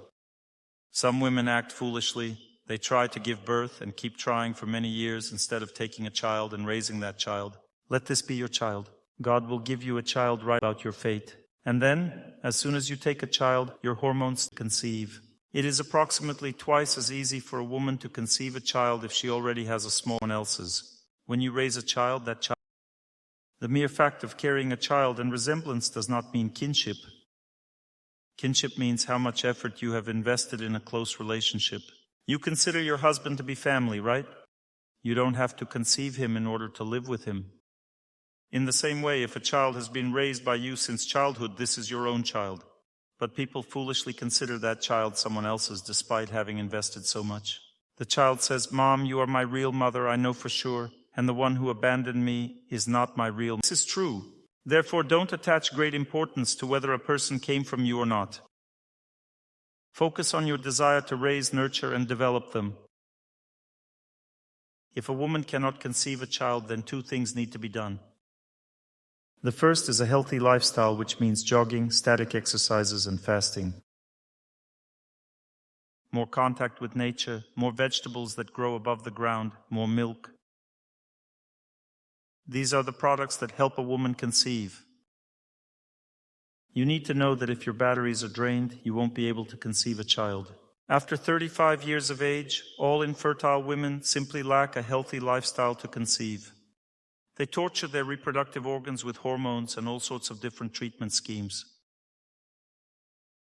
You see, if a child's mouth is closed, no matter how hard you try, you won't be able.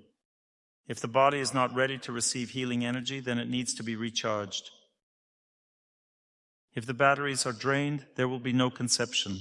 Therefore, 80 to 90% of women are infertile because they have a sedentary lifestyle. You need to start running, start swimming, have more contact with water, with the earth.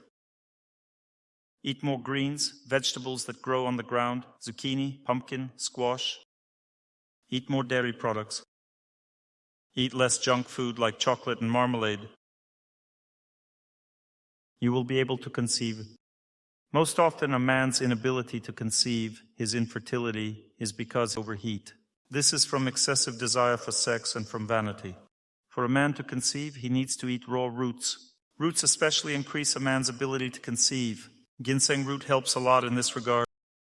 A man should know that if he also starts moving more and eating more raw food, especially roots, such as beets, carrots, celery, his ability to conceive increases. It is also necessary to maintain celibacy because if a man engages in sex frequently, he loses the power. According to the Vedas, saints had such powerful semen that they could simply give their semen to a woman.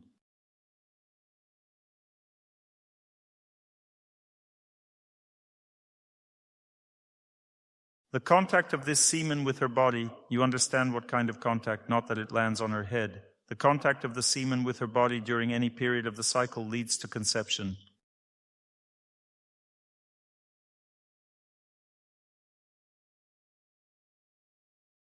Strong semen can remain inside a woman until the time comes and conception occurs. But if the semen is weak, even if there's a ton of it, nothing will happen. Weak semen means the man is weak-willed and weak in character. He has a very restless mind. He has constant heat in the body. Maybe he drinks too much. That also causes heat. Alcohol increases heat in the body. Most often a man needs to cool down his body in order to conceive. Sometimes men are sedentary and their sperm barely moves at all. This means the man needs to move more. Movement is key. But in any case, both men and women need more movement for conception. You should know that the main way to diagnose your fate is through your heart. Since fate is located right here, it can only be understood here. If you constantly feel good and calm in your heart, let's say, throughout the day, throughout the week, it means you are going through a good period in life. If, let's say, someone is bothering you, today was a tense day for me. Suddenly, at some point, tension began, then it ended. This impacted everyone. I felt that starting from 12 o'clock and until about 4 or 5 o'clock in the afternoon today, there was strong tension. This means a general influence. There are simply bad periods related to the planets. Planets can have a bad influence on people and everyone goes crazy at the same time. This is called a difficult day. But even on difficult days, some people feel fine. It's not that it will necessarily be difficult for everyone, but it will be difficult for many people. There are days that are difficult for everyone. This is related to the moon. Moreover, it impacts women in such a way that their mood changes every day. It's not that I have bad fate and my mood changes every day. All women's moods change every day, while all men's moods change slowly. Women's moods change quickly every day. For men, it changes slowly, but it also changes every day, slowly. Well, let's say she counted 1, 2, 3, 4, 5, up to 28 and writes it down. Today I had this mood, tomorrow another one, and next time some other. 1, 2, 3, 4, 5. Write it down up to 28, and you will see the same mood fluctuate. This is how your connection with all people have a connection with the moon, which you can feel particularly on the 11th day of the waxing moon and on the 11th day of the waning moon. At this time, the moon interacts with the sun in such a way that this interaction brings very strong mental tension. At this time, it's better for people not to start journeys on the 11th day of the waxing and waning moon. Some people even fast on grain products because grain products are strongly connected with the sun. So they observe fasting. On this day, you should pray more, engage less in business relationships, connect more with God, and do less business. Because on this day, things often fall apart due to the moon's negative influence. It's not that you're unlucky, you just need to know this. You should also know that the days of the week are different. For example, Monday is a creativity day of the week, in which personal relationships are greatly intensified. Tuesday is a day of willpower, a day to make decisions. For example, surgeries are good to perform on Tuesdays because strong willpower energy acts on this day. Wednesday is the day of friendship, relationships, business, and affairs. Thursday is a breakthrough day when the energy that defeats bad fate is at work. Friday is a day of pleasure, relaxation, and happiness. Therefore, it's best to start a family on Friday, and it's best not to do so on Saturday because Saturday is a day of exams, tension, and wisdom. Our civil registry office is open on Saturdays. Everyone is welcome. Weddings on Saturdays are the worst. This is the most unfavorable day for a wedding. Friday is the day of pleasure, happiness, passion, as you say. Family life means passion. With God, a day of strength in a person's life.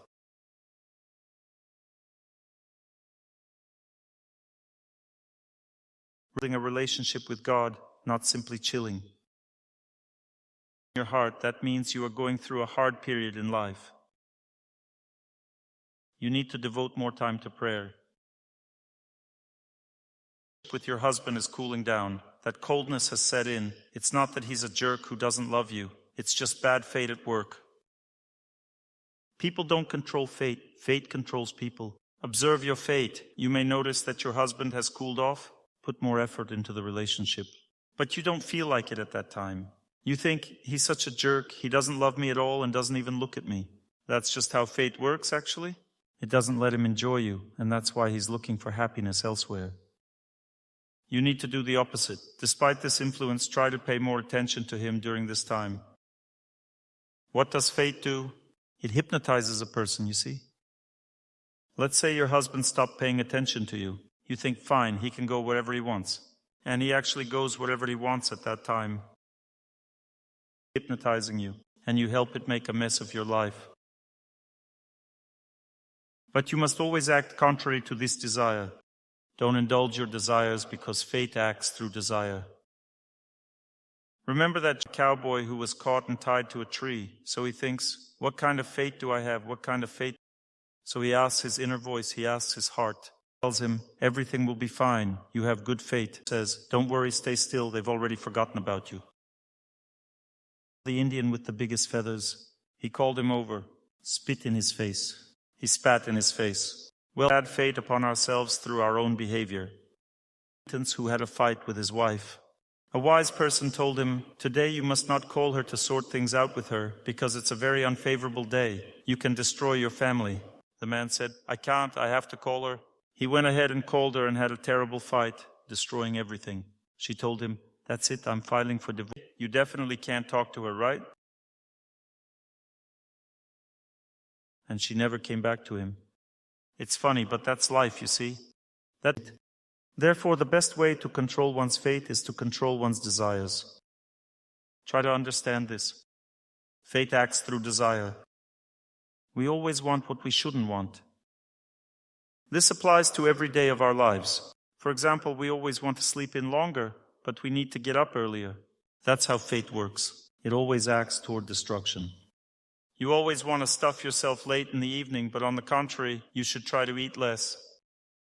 There's even a joke like this: Dr. Torsunov is already asleep, so I can eat.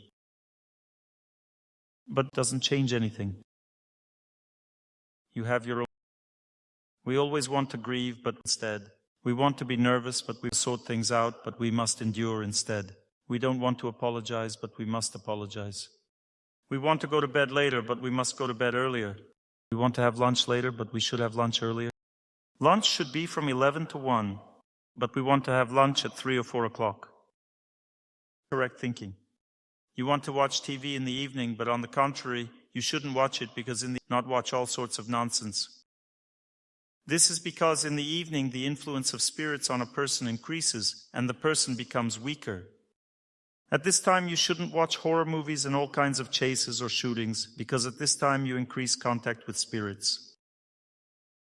When you go to sleep, this contact with spirits remains throughout the entire night. The chase continues for you.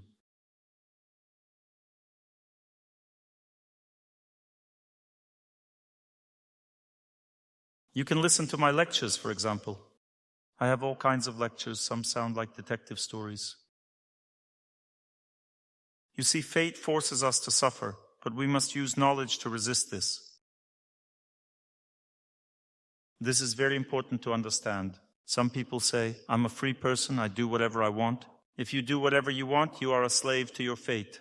A free person is one who knows how to relate to their desires. You should know that good fate acts through calm desires, while bad fate acts through bright and burning desires. Imagine you decided to buy a house. Do you have a calm feeling in your heart? If yes, that means everything will be fine. Let's say I decided to buy this house. If everything feels calm and if everything is good, that means it. If your heart is burning with urgency, I need to do it fast, even faster, I must buy it right. And if you feel like you need to sell something fast, you need to sell calmly, gradually, and it is unfavorable to get married quickly for women. It is favorable to get married calmly, thoughtfully, and slowly. But when you need to go to the bathroom, you should run fast. It's bad fate to endure. The same applies when a woman is carrying a child. She shouldn't think about when to give birth. She should think, "I will carry the baby for as long." That means that there's no need to rush, because hurrying causes. All this means that the diagnosis of one's fate lies in the heart, my dears. What fate? Your real fate. What is happening to you? So the young lady with glasses, what kind of period are you going through in your life right now? You have a good one, that's right. And the bad one was about a year ago, or a little more than that. And the woman sitting next to you? Yes. Is yours good or bad?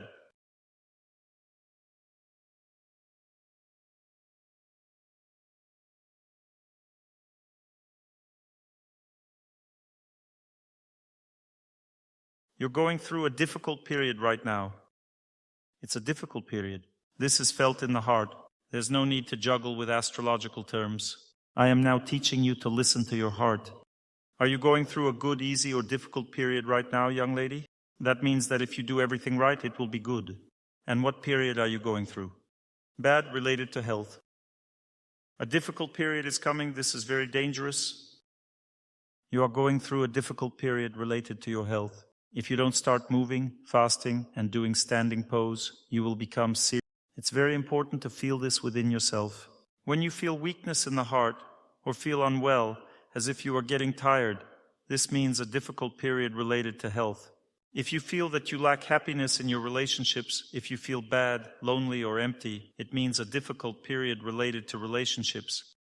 If you find it difficult to pray, to engage in spiritual practice, that means you go through a difficult period related to spiritual life. Diagnose your period seriously, because being forewarned means being forearmed.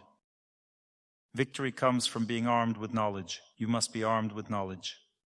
When you diagnose your fate, first you need to calm down. You need to diagnose your bad period. This diagnosis is located in the heart. Now, ladies, I am saying especially for you. In fact, you should know that it doesn't matter whether it's good or bad, because many women are in a state of anxiety. In this anxious state, they invent all sorts of problems for themselves. Diagnosing your fate requires calmness, even optimism. Not just calmness, but optimism. You should consider it good overall. But at the same time, carefully observe your heart. Do you feel weakness inside? That means there is a danger. Please understand that when a person is afraid of their fate, they can never diagnose it, especially if you go to all sorts of fortune tellers who look at you with that kind of look. Remember this look. This means that you've definitely been cursed with the evil eye. The question is, who cursed you? They're looking at you like this because they themselves have been. Don't go to such people about your fate, because only a person with clear vision, cheerful and optimistic, is capable of helping you with your fate. If you come to a psychologist or astrologer and they have a tense look when they look at you, it means they will torment you. You shouldn't listen to them, because only someone who has overcome their own fate can help you with yours. If you come to a person who has a clear, calm, benevolent and cheerful gaze, it means they will help you with your fate. If you feel that this person makes you tense, don't discuss your fate with them. They won't help you, you can be sure of that 100%, because they can't handle their own. How can someone who can't handle their own? You can help other people only through yourself. If you help yourself, that means you help others. Look, this is how the period works. If you are having a good period, it does not mean that your problems have been cancelled. You simply relate to them differently and therefore overcome them. A strong faith emerges that everything will be fine. For example, a young woman has a favorable period for getting married. She gets a feeling in her heart that she will definitely find herself a man. This means that it's a good period. She transmits this power to men, and they start being attracted to her. If she goes through a bad period for marriage, she definitely feels that she won't find anyone or they'll for her. But if a person prays, they overcome their fate. If a woman feels that she definitely won't get married, but she prays intensely, her feeling changes. She begins to feel that she will get married. But not because her fate in this, for there is no bad fate in this world. There is only a lazy heart, or a heart that lacks knowledge of what spiritual life is about and who God is. God always changes any fate from bad to good. It's just that there are people who are too lazy to pray. They always come running to Dr. Torsunov them. You have to do everything your fate yourself. The ones with the lazy hearts will definitely find their own Dr. Torsunov somewhere in life. That one. And he must do something, must put his hand on their head, snap his fingers, say something, and then everything will be fine. No, my dears, this is not the way to live. A lazy heart always hopes someone else should change their life. You must change your own life. Don't rely on anyone. Blessing is good. I bless you all at the end of the lecture from the bottom of my heart. That's good. We should always bless everyone. But don't look for an escape from your fate. This is an incorrect approach to life in general. Don't seek deliverance. Seek victory. A woman wins over bad fate through love, faith, and loyalty. A man wins over with strength and courage. Glorious. It's not that a woman cannot defeat her fate. She defeats it with love, faith. For example, a woman who has strong faith in her elder defeats her bad fate. This is completely different. A man strongly follows the instructions of his elder and defeats his bad fate. A woman who trusts her elder overcomes her fate and wins. It's the same thing. Mind work. Intelligence wins over bad fate. You should know that God has given us everything, of all the knowledge. If you observe your past with a calm and pure heart, you will see your past lives. It's not difficult to do, but for this you need to be completely unbiased and never use the services of all sorts of tricksters.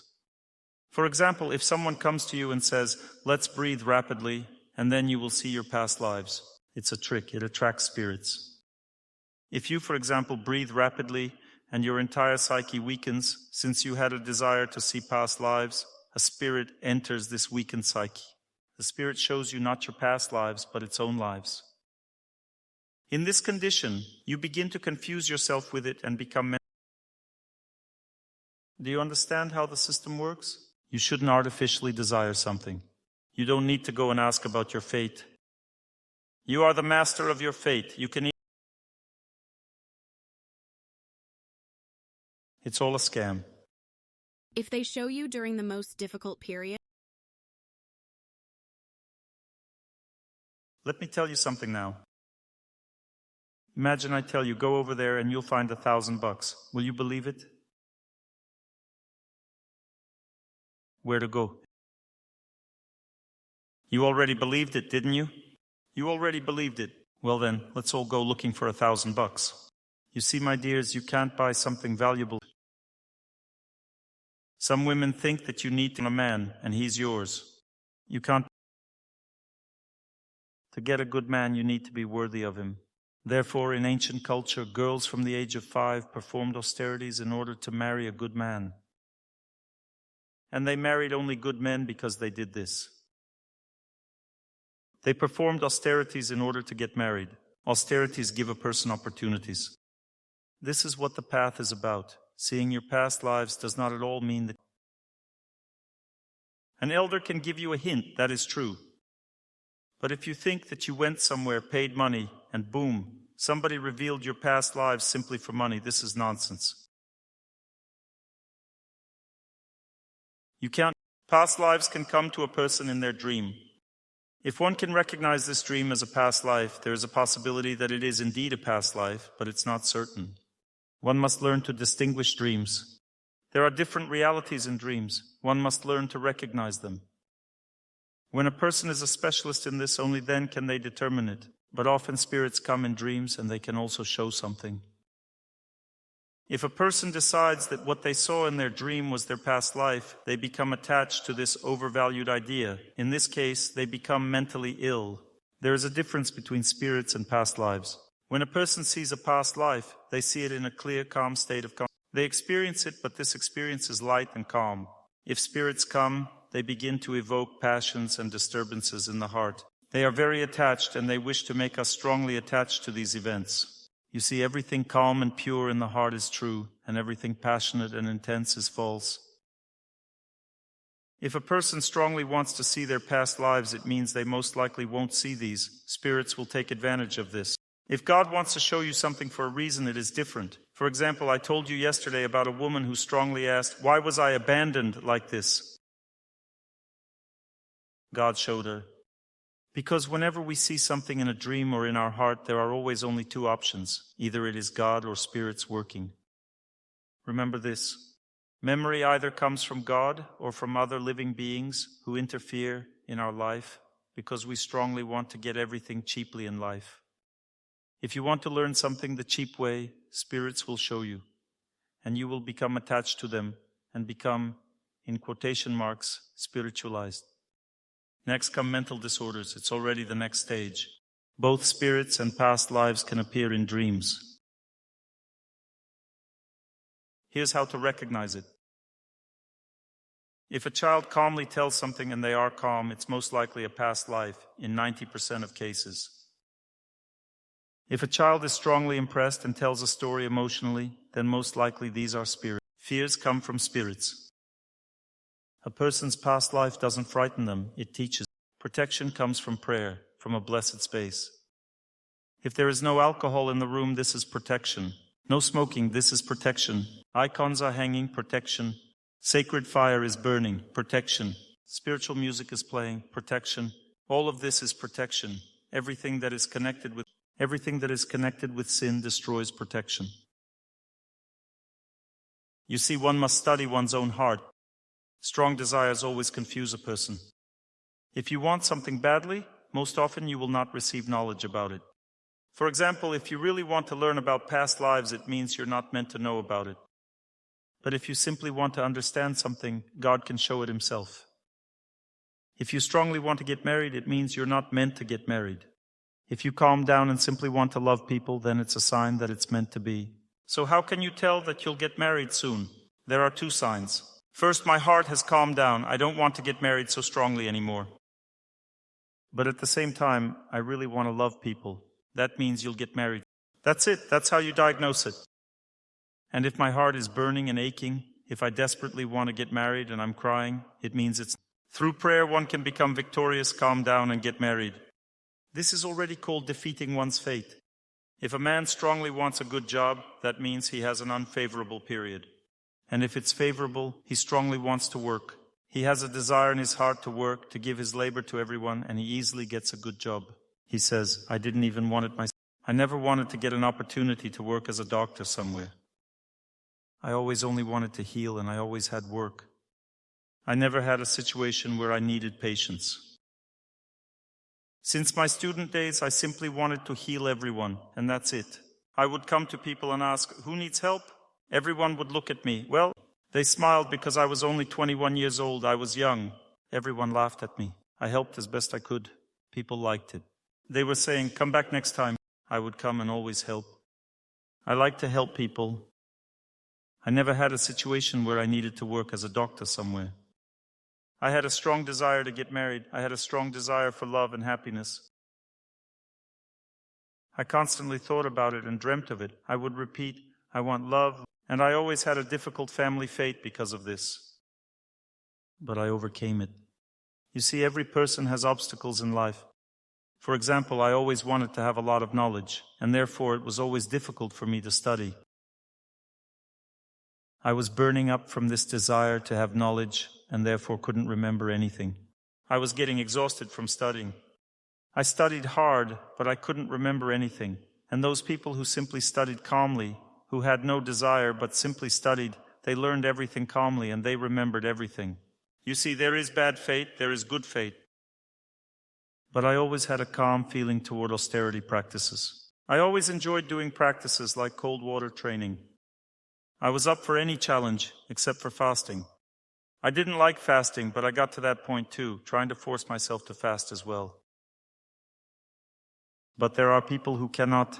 For example, it's hard for them to get themselves out of bed to do exercises, even men. This means bad fate. It's not that it doesn't suit me, it's bad fate.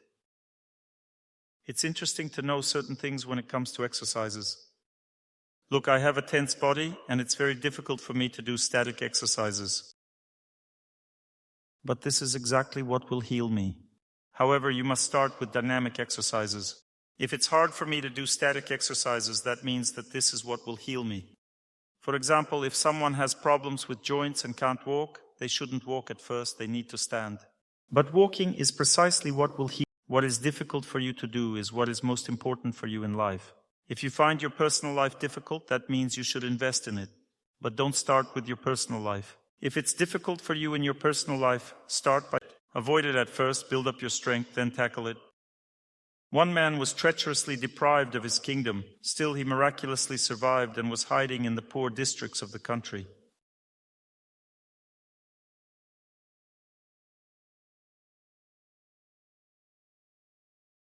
I'm telling you a historical fact. All this time he was thinking about how to regain his power. There was a wise woman. He came to her. She understood that he was the king, and she gave him hot porridge to eat. He sat there thinking about how to conquer the kingdom. He thought, I need to gather a handful of people and attack. Either I'll perish or I'll... He was thinking like this about his situation, and he started eating the hot porridge right from the center of the plate. He took a bite and burned his mouth. She told him, you see, you are thinking incorrectly. Remember, if you want to overcome your fate, start from the edge and eat that porridge. They ate with their hands in ancient culture. She told him, start from the edge and eat what has already cooled down. It dawned on him at that moment. He understood that he needed to start from the edges, gathering people who were ready to follow him, gradually uniting them around himself and thus narrowing the circle. And that's exactly what he did. He conquered the country almost without a fight and became king again. One woman helped him. This advice is important for everyone. If you want to overcome your fate, start from the edge. Let's say you can't get married. Don't throw yourself at men. Socialize with women. In order to get married, a woman must first learn to communicate with women and become strong in these relationships, and only then subordinate a man to her will. If a man cannot get married well, he should first build proper relationships with men and then start with women. If it's hard for you to move, to run for a long time, that means that you need to run in order to heal yourself. But you shouldn't start with running right away. If cold water is difficult for you, that means you need cold water, but you need to start with warm water. There are also things where you shouldn't think that if it's difficult, it means you need to do it. For example, if sexual perversions are difficult for you, that doesn't mean you need them. If overeating late in the evening is hard for you, that doesn't mean you should do it. If you feel terrible after getting drunk, it doesn't mean you need to learn how to do it. There are things that simply should not be done, and that's why they're difficult. Remember, fate always works like this. If there's a sweet taste first and then a bitter one, it means bad fate is at work. If at first the taste is bitter, then sweet, that means it's good. For example, you met a girl. There's no strong attraction. At first, there are some relationship clarifications. You try to figure everything out, and then the relationship calms down. That means it will be a good. On the contrary, if you meet and you fall in love strongly, it means there will be a Brazilian soap opera later. A Brazilian soap opera always begins with an incorrect understanding of love. If you think that love is strong passion and strong desire, you always get only one result. Love means going in the same direction. Your feelings toward each other are calm, kind, and pleasant. Your feelings are pleasant, calm, and benevolent, and you are moving in the same direction. This means you will have an easy fate with this person in family life. But if the feelings are filled with passion, then it's always the same result. It is like in a song, "Memory is my evil master, awakening everything from the past again." If such things are happening to you right now, this is a very bad period in your life. You cannot distract yourself from what happened. You keep getting pulled back there all the time. You are constantly, and you're trying to extract some kind of philosophy from this. Do you think that maybe you should be thinking about the past all the time and not sleeping at night? You shouldn't do that. This means that fate is now destroying you and wants to turn you into mincemeat. You must protect yourself from this memory. Because you should know that fate always acts only through memory. Fate acts through memory. If your memory is constantly fixated on yourself, you constantly think about yourself and your life, that fate has wronged you. This means that you are on the verge of destruction. You may not be completely destroyed, but there will be a breakdown that will take a long time to heal. Therefore, never allow yourself to be in such a state. The only way out is a gradual exit from this state, which means nature first. You need to walk in the forest, wish everyone happiness, love nature, and recover physically first. Then you need to forget about yourself. In forgetting about yourself, despite the fact that the memory of yourself is suffocating you, you need to start caring for others. Feed the birds, feed the dogs, feel people, go to the temple, wash the floor. Like the song goes, "But memory is my evil." You must choose a strategy to fight. No, this was fate's plan for you to distract yourself from yourself. Learn to distract yourself from yourself. And so, my dears, try to understand that your fate is in your hands. This doesn't mean that you were unlucky. You are all strong. You are all happy by nature. But you simply don't know how to overcome your fate. You shouldn't think about yourself too much. If a person constantly thinks about how hard it is for them to live, they are destroying their life. Because memories about yourself always bring only suffering. You must learn to distract yourself from yourself. Thoughts about oneself have a very strange nature. Sometimes a person says, "I'm sinful, I'm fallen, I'm fallen, I'm fallen." These seem like good thoughts, but they are not. One mentee came to his mentor saying, "I am fallen, I am very fallen." The mentor replied to him, "You're not very fallen. You are not the No, you're just fallen, that's all. You are not the most fallen."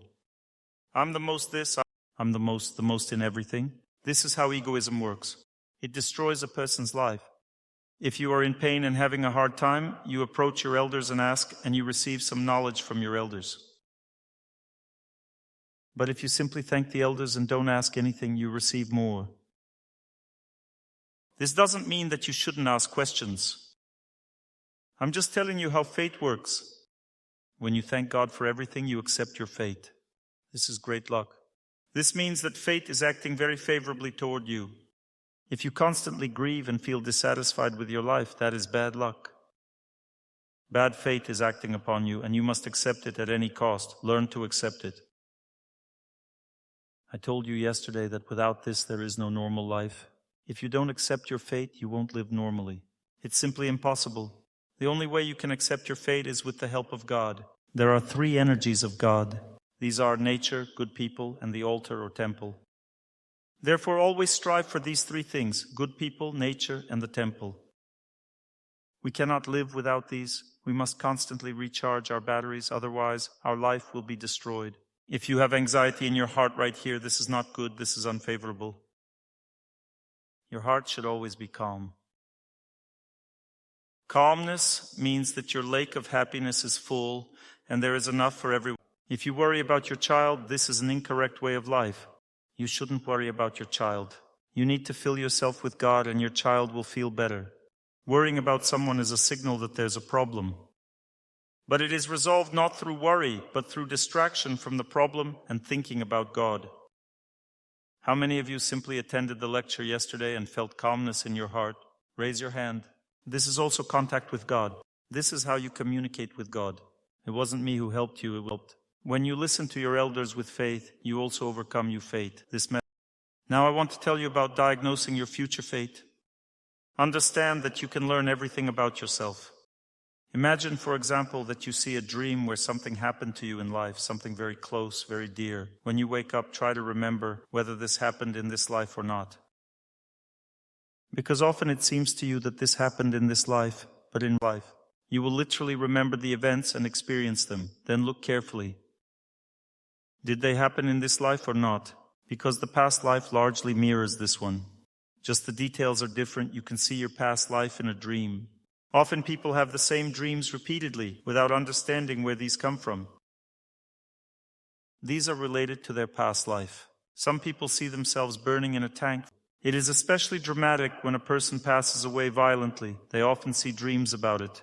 Or let's say a person is afraid of darkness. This means that they passed away in the darkness. If they are extremely afraid of heights to the point of madness, it means. If a person is afraid of hunger, it means they died from.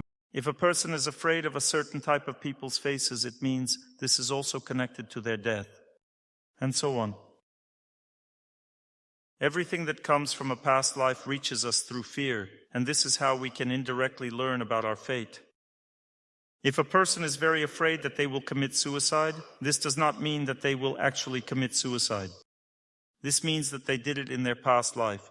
One must distract oneself from these thoughts. When a person stops being afraid of something, it means they are overcoming their fate. To stop being afraid, you don't need to. Distraction is not a way to get rid of it because fate must burn away, and it is burned only by remembrance of God. Remember this. There is no other way to erase your bad karma. There are also good deeds. For example, if I feed people, that means I receive mercy from God. I feed birds, animals, take care of someone, I receive mercy from God. It's not that people will always feed me later. It does not mean that if I feed others, they'll feed me in return. Eat, you fed others? No, it won't be like that. It will be different. If you feed everyone, then God will feed you with what you need. This person is hungry, they need to eat, but you need to get married, let's say. God will give you what you need because you gave to those who were in need. A cat is meowing hungrily, so you feed it, but you can also say, get lost. Then fate will also tell you, get lost. Fate comes to you in the form of a cat.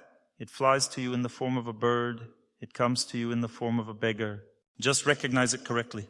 If a beggar asks for money, you should give him food. If he says, no, I don't need food, give me money, this means fate is testing you. You should not give them money because they'll drink it away. This does not constitute charity. A beggar can only ask for clothing and food. That's it. Everything else, whatever they ask for, means that they are earning money. A person can also ask for help. Help, I'm being raped, murdered, robbed. Help as best as you can. Women help by screaming and calling people together. Men fall into 2 categories. If a man feels he can handle it, he should go himself. If he feels he can't handle it, then he should call for help from others. But you must help in any case. If you don't help, then no one will help you either. So there is charity, and there are practices that help overcome one's fate. For example, the stationary position of the body during prayer helps to overcome fate. Or when you run for a long time and listen to lectures, this also helps overcoming fate. When you stand motionless, you are essentially pressing. When you pray, standing still or sitting in a stationary position without moving your body, at this time the lecture is absorbed 5 times more intensely. The attention span also increases. Same happens if you walk with goodwill, not just to the store for bread, but if you walk simply wishing everyone happiness. If you're going somewhere, you won't be able to listen because your mind will be directed to the store, not to the lecture. How to diagnose the future? You should know that a person has 2 halves of life. One half is connected to personal life, and this half refers to the left side of the body, the left hand, the left eye, the left cheek. These parts, the left parts of the body. A person also has a connection with their activities or with society. This is the right side of the body. Signs of fate always work through the body. If you are calm, if you have prayed and achieved calmness, then you can determine the future. But if you worry about your future, it means you shouldn't do it. For example, if you are suspicious, if you worry a lot and try to understand the future in this condition, you will understand. This is the test. Calm yourself first with the help of prayer, then look at your future. Remember, however, that the signs of fate don't just work in such a way that if something happens with the left hand, it means it relates to personal life, and if something happens with the right hand, it means it relates to work.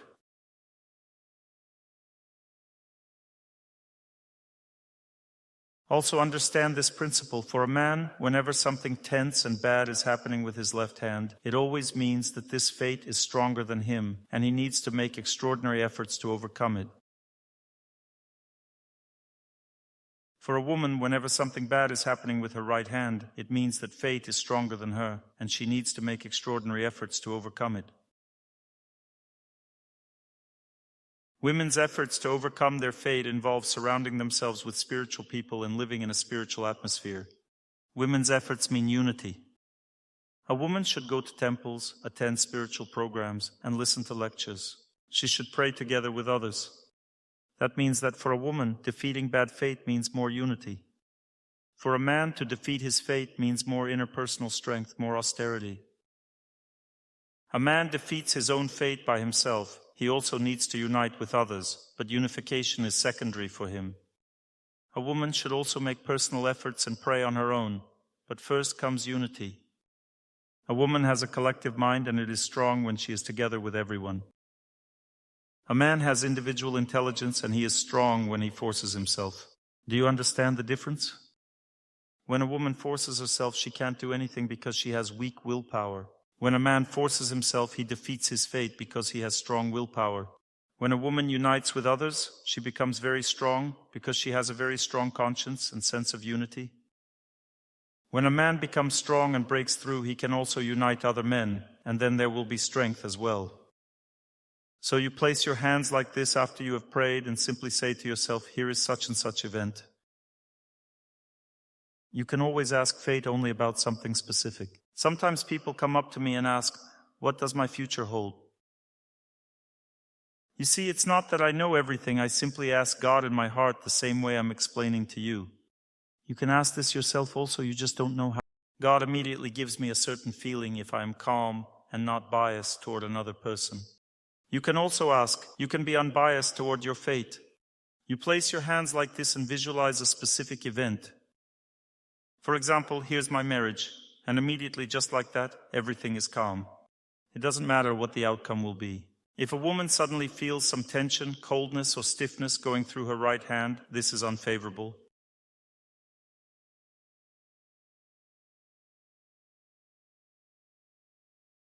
Now, this doesn't mean that you shouldn't marry this person. You need to understand what the unfavorable aspect is, and you need to think, marriage now, in a year, in 6 months.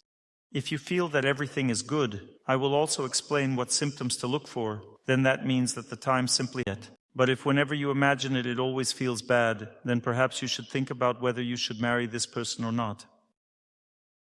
The signs of fate should never be the main criterion. If you feel that there are some signs, they are coming, let's say, for a woman through the right hand, she should confirm this with the help of a mentor, with the help of events that are happening. You might also want to watch the other person closely. Perhaps, for example, something bad went through the right hand and some event immediately came to mind. This means that God is already showing you. He says this is what's causing the problem. But at the same time, if you have a good attitude toward everything, if you have no fear, you should draw conclusions. If your mind was calm and you received some kind of answer, you can tell yourself, I'm most likely mistaken. Calm down again, pray, and look once more. If the same thing comes again unexpectedly, then it's confirmed. And if you think everything is bad, everything is bad, everything is bad, you will get it so. It's like in that joke, spit into their face, there you go. You see, if a person wants bad fate, they will get it. You shouldn't become too attached to either the good or the bad. Everything is fine with me. Everything is fine with me. Some people come up and say, Dr. Torsunov, what is my fate? I have this particular event. Everything is fine, right? Is everything fine? I'm not even going to answer such a person because it's pointless. If you tell them that everything is going badly for them, they will say, you. And if you tell them everything is fine, they will say, there's no such thing as left-handed or right-handed here. For a woman, it's always unfavorable on the right side, for a man on the left side. It does not matter if you are left-handed or right-handed. Even if you don't have an arm, you'll still feel it, because this is felt on the subtle energy level. You may ask, if a man has no right hand, does that mean everything will always... No, he'll feel it as if it passed through his arm, even if it's not there on the physical body. On the subtle energy level, it's impossible to tear off a person's arm, because the arm on the subtle energy level always lives, even if it's not there. And that's why a person feels their arm, even though it was... On the subtle energy level, they still have the arm, and sometimes they want to grab something with it, but oops. So look. If warmth, tenderness, and calmness flow through either hand, whether the right or the left, this is always favorable. Warmth, tenderness, calmness, a pleasant coolness as if there's relief. It relaxes your hand when you think about the event. Don't think about your hands, think about the event, but monitor your hands at this time. If tension, stiffness, constraint, or numbness occurs in either hand, right or left, as if it's twisting or wrenching, that means tension, and tension means difficult fate. If it twists, then it's even more difficult. Numbness and twisting at the same time means the next degree of difficulty. And when you feel the urge to grab that hand, when you've thought about that hand, it means things. Sometimes a person grabs it like this and presses the hand to themselves like this. They do so because they feel they're difficult. Bad fate can be accompanied by feelings of fear and hopelessness.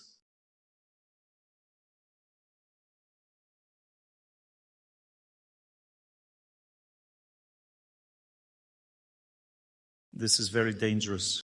I repeat once again, if a man experiences these negative symptoms, numbness, tension, harsh cold in the right hand or along the right hand, that means he will be able to overcome everything. For a man, it's on the right hand. And if it's on the left hand for a man, that means he needs to make a great effort.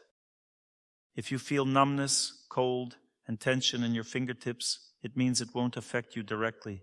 It will be near you. Your fate will only scare you. If it passes through the middle of the fingers, then there will be tension, but not very strong.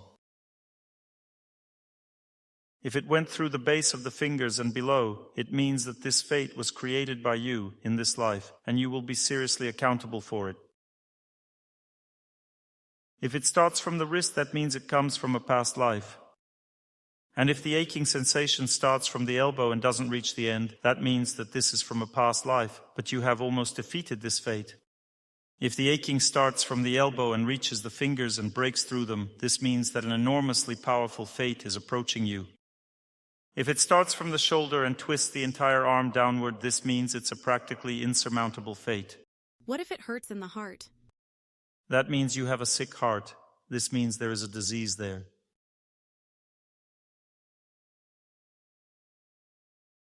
Dr. Torsunov, my left eye constantly twitches, regardless of whether I pray or not.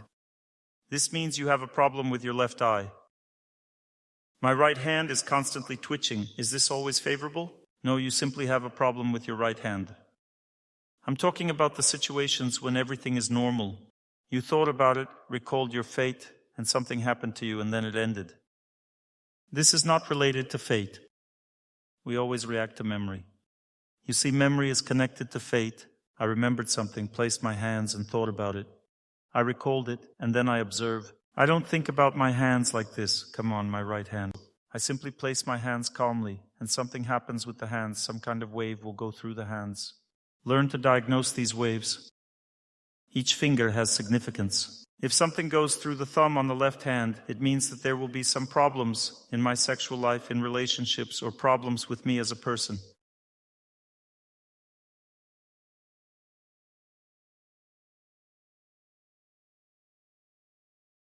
If tension goes through the index finger, there may be problems with attachment to a close person, for example.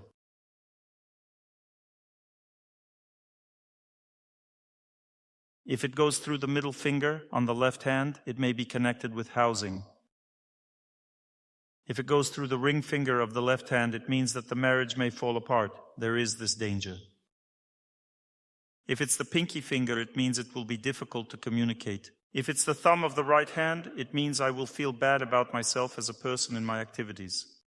If it's the index finger, that means I won't be able to influence events. If it's the middle finger, that means I will work with difficulty. It will be hard for me to work.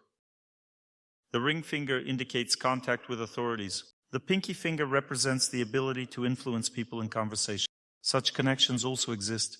But overall, understand that if you're thinking about your personal life and feel something in your left hand, then for a woman, if something good is happening, it's favorable, and for a man, good is also favorable.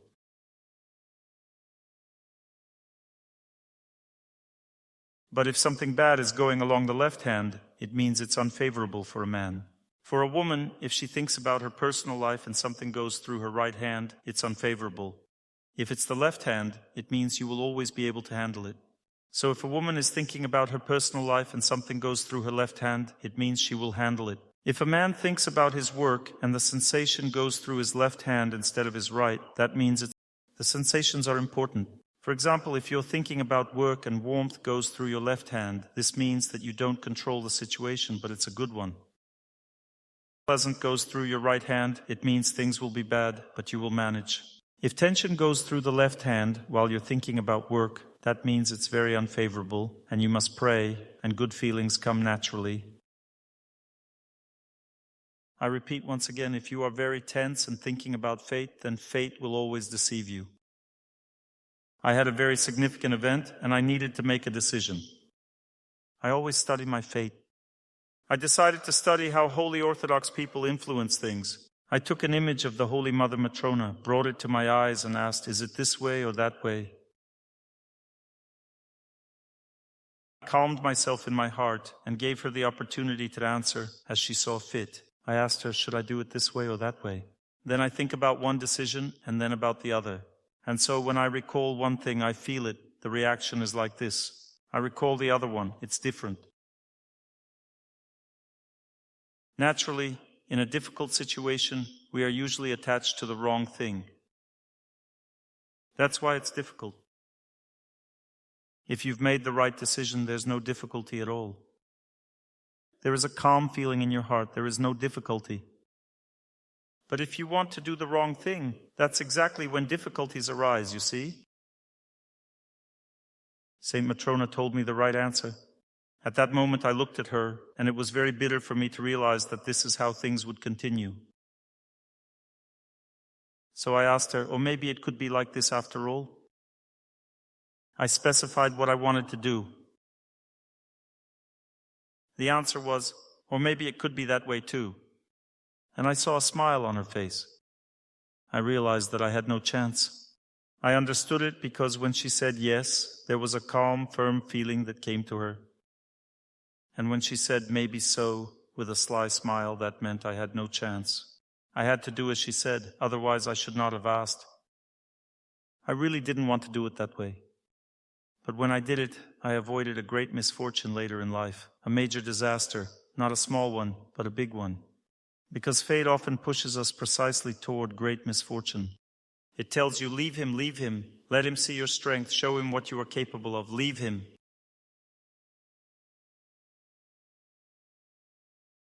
And then you regret it. Why? Because that's how fate always works. A person takes pride in themselves. She thinks, now I'll leave him and he'll be crawling on his knees before me, but he doesn't crawl. And that's it. There's no going back. You should always keep praying. If you feel that you are attached, it's better to keep praying and evaluating. Just place your hands and pray. Observe. It's better to continue praying because if you start worrying, everything will immediately fall apart. You can determine your future fate only in a pure, calm state of consciousness. Because people are always inclined to see the bad in the future, not the good. Remember, the balance regarding the future is as follows. You need to feel the good in the future 3 to 4 times stronger. Then you will see the negative aspects clearly and objectively. But if you strongly feel the negative, then you will never see anything clearly. Now let's talk about predictions regarding the future. Look, what are practically all predictions about the future like? They are frightening you. This means that there is no truth in them. Remember, genuine predictions about the future are mostly bright and cautionary regarding something. This means that there is truth in them. If they are not just bright but rosy, everything will be fine for us, like in a fairy tale, then they are not true either. But if the predictions are mostly bright with some difficulties within that brightness, that means it's the truth. Because when a person sees the future incorrectly, they always frighten everyone and become frightened themselves. This means that this person cannot actually see the future. Remember, only one thing can help defeat one's fate. This is when we are strongly determined to believe in God. But if you can't, then at least be grateful, thank for everything. So that the heart would not be lazy or arrogant, and for every little thing it would say, thank you, thank you, thank you. You shouldn't look at solar or lunar eclipses, my dears. You really shouldn't. There is a demonic force there that destroys a person's life. Never look at an eclipse. It is not good. Know that if you thought about something difficult and at that moment a crow cawed on your right, then, for a man, that means it will be difficult but bearable. And if on the left, then it's a lost cause.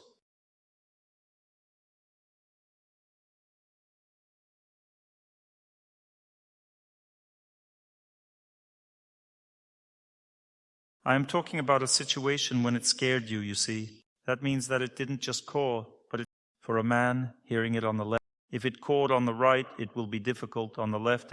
If a black cat crosses your path from right to left clockwise, then everything will be fine. Always run only clockwise. When you're running in circles somewhere, only run clockwise. But most people run counterclockwise. When a person runs counterclockwise, they create tension for themselves. When they run clockwise, you should also walk around holy places clockwise, not counterclockwise. If a black cat ran by clockwise, it means there is danger, but everything will be fine. But if a black cat ran counterclockwise, that means the danger is serious. The black color signifies Saturn. Saturn's influence is malevolent and burdensome. The ginger color signifies chaos, malevolent planets. When the period of the evil planet's influence began for me, I went out into the yard of my house and saw a cat. I had never seen her before. It was a ginger cat, like a tiger, with that kind of coloring. She had tiger stripes, this ginger cat. She looked me straight in the eyes. I saw that the influence of this malevolent planet had come upon me. On that day, such a period began for me, and the cat came and looked. The cat didn't look away. I was like, looking at her. She said, don't worry, everything will be fine. This planet affected me through the cat. That means that all of this exists, you see. All of this exists. But don't attach too much importance to this.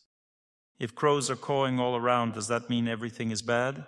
No. You thought about something, and at that moment a crow suddenly cawed, then take note. If a nightingale starts singing, on the contrary, What if you live in a village where there are no crows at all?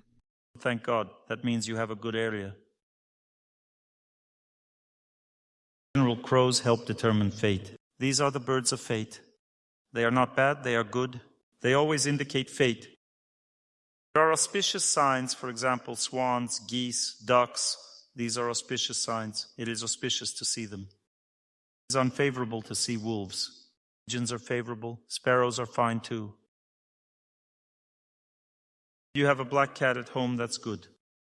This means that you are feeding the unfavorable factors and neutralizing them. Feeding black cats and black dogs is very beneficial, especially when you don't have a wife, don't have children, or if you are missing something in your life. It's beneficial to feed any black living creature, and it's even better to keep them at home. This means that you have tamed it. In any case, don't attach too much importance to this. Don't think that if you've tamed a black cat, it means you've tamed Saturn. The planet itself doesn't really matter either. What matters is the force that acts through it. Some people start worshipping planets. This is madness. You should worship only God. Just remember, in this world there are cardinal directions. There is also the influence of planets. Western direction always increases a person's material activity, occupation, and prosperity while depriving them of free time. It increases calmness in the material sense. But in the spiritual sense, its southern direction always increases sensual pleasure and shortens human life.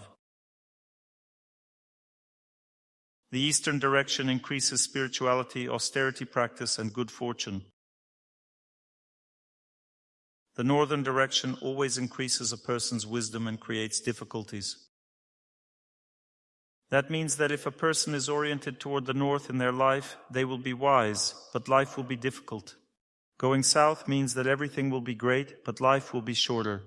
Going to the west means there will be more money, less free time, more work, and less spiritual life. Going to the east means more spiritual life, more austerity. You'll ask, where to then? Stay where you are. Now let us talk about direction. Imagine you move somewhere.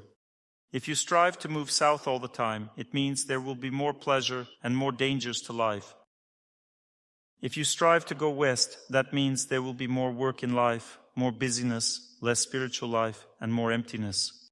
Moving to the east means more close relationships, more of God, more love, less money, and more austerity practice. Where should one move to then? Stay where you are. If it's Australia.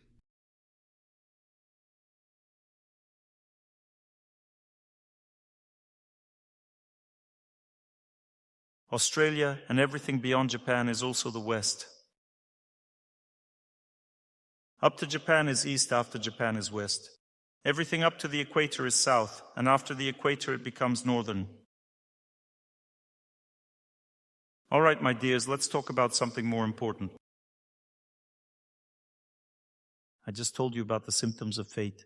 This really works, and I have been using it for many years. When I look at you, I also use all these signs to determine what is right for you and what is not. These are auxiliary factors, and they truly help. But most importantly, understand that only the heart reveals a person's fate. Hands cannot fully reveal it. First, the heart. If you feel a strong burning sensation in your heart and heaviness, that means that bad fate is coming. If you feel calmness, contentment, and joy, these mean good fate. If you feel tension, that means bad fate. If you feel inspired, that means that good fate is ahead. If you have more energy, that means you have good fate. Less energy means bad fate. If you feel fatigue, exhaustion, internal difficulty with your health, be careful. You need to get your health checked. Whenever bad fate impacts your health, always get yourself checked out. If you feel fatigue, weakness, disrupted sleep, disrupted appetite, that means you need a medical body. Never allow bad fate to develop inside you. Whenever you have poor health, dedicate more time to movement, fresh air, and proper nutrition, because these nourish the body. If you have bad relationships with people, there is a way to remedy that too. Remember to always act not from the center, but from the sides. For example, a woman can't get married. Invest more in relationships with women and help them. Then later, you will be more resilient with men. If a man wants to get married, he should invest in men, be friends with them, and help them. It's best to become strong and resilient, not thinking about marriage, but thinking about your own development this time. That means that a woman shouldn't think about marriage, but she needs to love women, not men to women. Then her ability to influence. You should always act gradually. If your liver hurts, it doesn't mean you need to treat your liver. It means that you need to treat your whole life. You need to organize. If you are immediately directed there, where bad fate is acting, this is unfavorable. Imagine, for example, that leaving. What should you do with him? If you say, I'm kicking you out, he replies, and if you say, come back, he replies, distract yourself from him during this time. Then you defeat your fate. Also know that a person's life can unfold in the past, future, and present. A person should always strive only for the present. Know that when you start to fuss, rush forward, dream about something in life, you always lose yourself. Don't blame your fate. Don't blame your fate, because these are your problems. You must calm down. Don't expect too much happiness in the future. It is especially important to know that if you take a mortgage, you have enslaved yourself. Whether this slavery is good or bad, no one knows. But this is slavery, and a slave can never be happy. Until you pay off the mortgage, you will not be happy in this house that you bought. Therefore, it's better to live freely and not enslave yourself. If this happened out of necessity, then you shouldn't blame yourself for it afterwards. You chose slavery, so live in slavery then. A person who rushes loses nature, love, close relationships, free time, health, rest, vacations, normal food, normal nutrition, because they gulp down hot dogs or some other animal.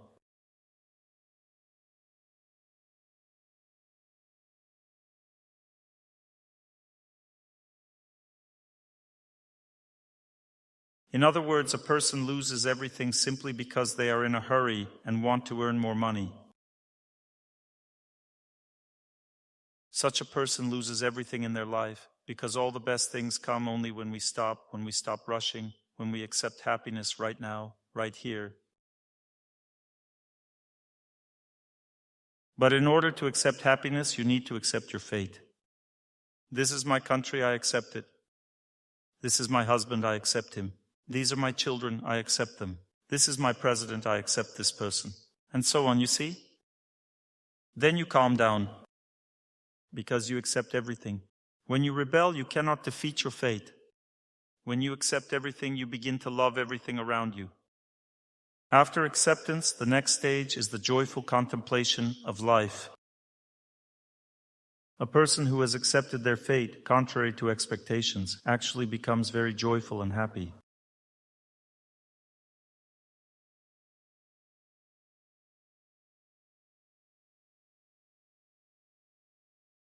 It is like in a song. The road is running, the sky is clear, and happiness seems so close, but in fact, it is far, far, far away.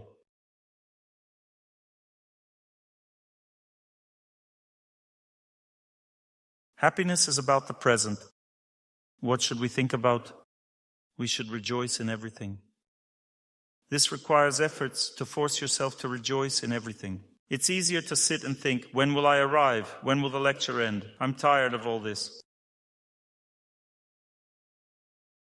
But you need to rejoice. When will Dr. Torsunov come again? You must make efforts every day. You must live in the present. You need to accept the present. If your past life weighs you down with force, this is a bad period in life. Pray, make yourself pray, move in nature. Don't allow yourself to think about the past. Otherwise, you are killing yourself and your fate. This is very unfavorable. You can lose your life. Cancer and everything else like that is a wasted life. This means that you have been in depression for a long time. Don't lose yourself, make yourself live, rejoice in the present, move, perform practices beneficial for health. Only those who are capable of working on their life, their body, and their relationships survive. Work on everything, over everything. Always be strong. Live in such a way that gives you the ability to be victorious and overcome your fate. People ask me, Dr. Torsunov, how can I become successful? The answer is, become successful. Take your wife to the theater on Saturday evening. Feed homeless dogs near your home.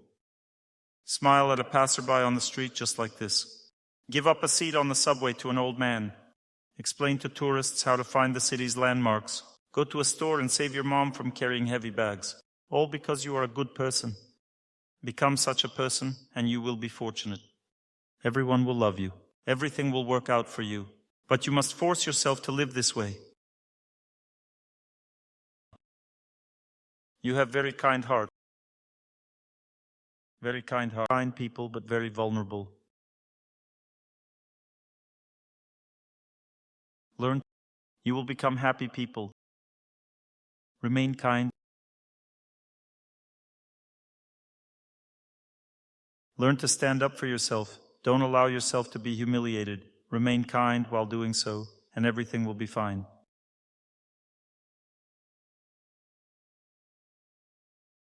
Never be angry at your elders. Know that this is a curse. A country that constantly overthrows its elders is cursed to be unhappy. Accept your elders as they are. Then you will develop and prosper. God Himself will teach the elders. Don't worry, He appoints them and teaches. We must learn to tolerate our elders. Children should never overthrow their parents. They always endure them and pray for them. Then the parents can change. That's how this world works. If there are constant strikes and we overthrow everything, it will never end, you see. Today we were learning to pray with our Good People Club. We were learning to pray. One priest was present at this event. I would say something, and he would say, "It seems to me this is how it is." I was very grateful to him. People should always cooperate in spiritual matters. Gather somewhere. We have our clubs where you can come, learn to pray, and do good deeds. That means that people are trying to live the right way. I have one friend. He is an amazing person. I met him at one of the festivals. He came up to me and said, "I want to develop as a person. What should I do?" I told him, study, get an education. Once we organized a festival for doctors, for Ayurvedic practitioners. He came to the festival and told me, "I came to study." I asked him, "Did you pay for the festival?" He replied, "No, I don't have money, I don't work." Study. Next year you must get a job.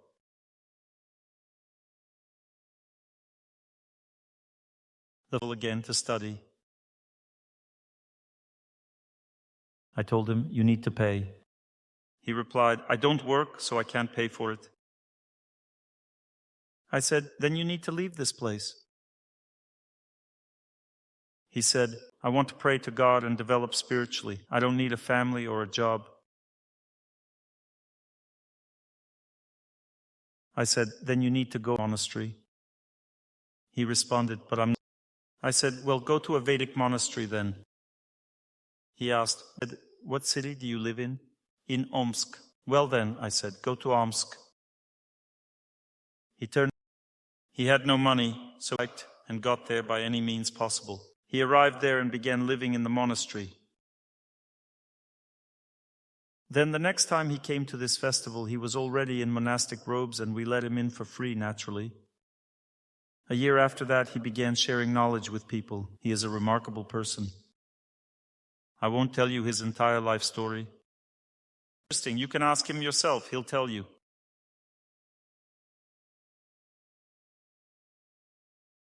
Everyone loves him. He is a very wise person and very decisive. I told him he always did, immediately. He trusts his elders. This is an amazing quality. What questions do you have for me?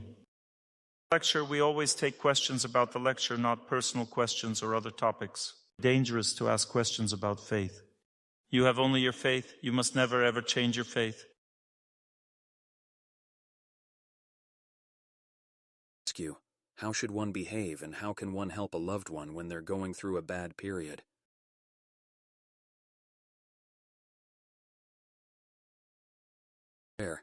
Are there any ways to help when a person completely shuts down and withdraws from contact? A very good question. Always know that only kindness destroys bad fate.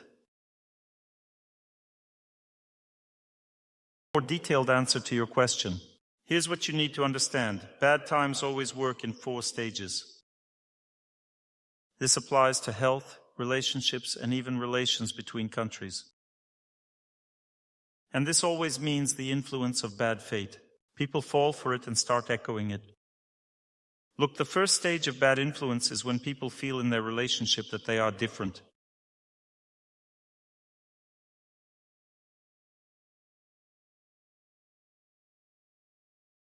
The influence of time, it makes people different. In the body, there's a feeling that something is wrong. This means that bad fate has begun to take effect. A feeling that something is not right in my body is the first stage. There is also a feeling that we are different. The stage of bad fate is its impact on relationships. Are bad. There is a sensation that something is wrong, something is not good within. This is the second stage. They are bad, we are good. A feeling comes that the other person is not just bad, but a hostile stranger, not my person.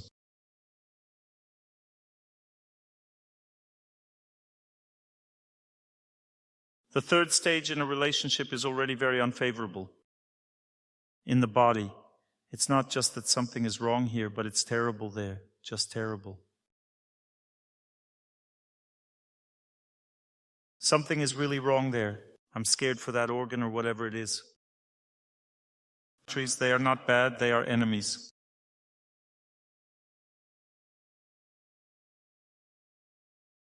Third stage. And the fourth stage in relationships is destruction. It's an incurable disease, and between countries, it's war. All these stages can only be treated in one way, which is called kindness. If you treat your body with kindness, you will heal it. Don't panic, don't get angry, don't despair, don't get disappointed, but simply treat it with kindness. The thing is that kindness is the hardest thing, but this is what heals your body. If you treat your wife kindly and always give in and behave more gently, despite the fact that she's pressuring you, you save the family.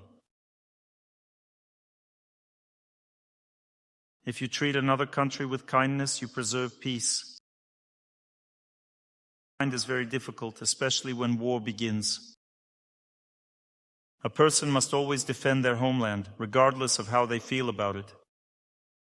But no malice in the heart, because malice always turns a person into a corpse.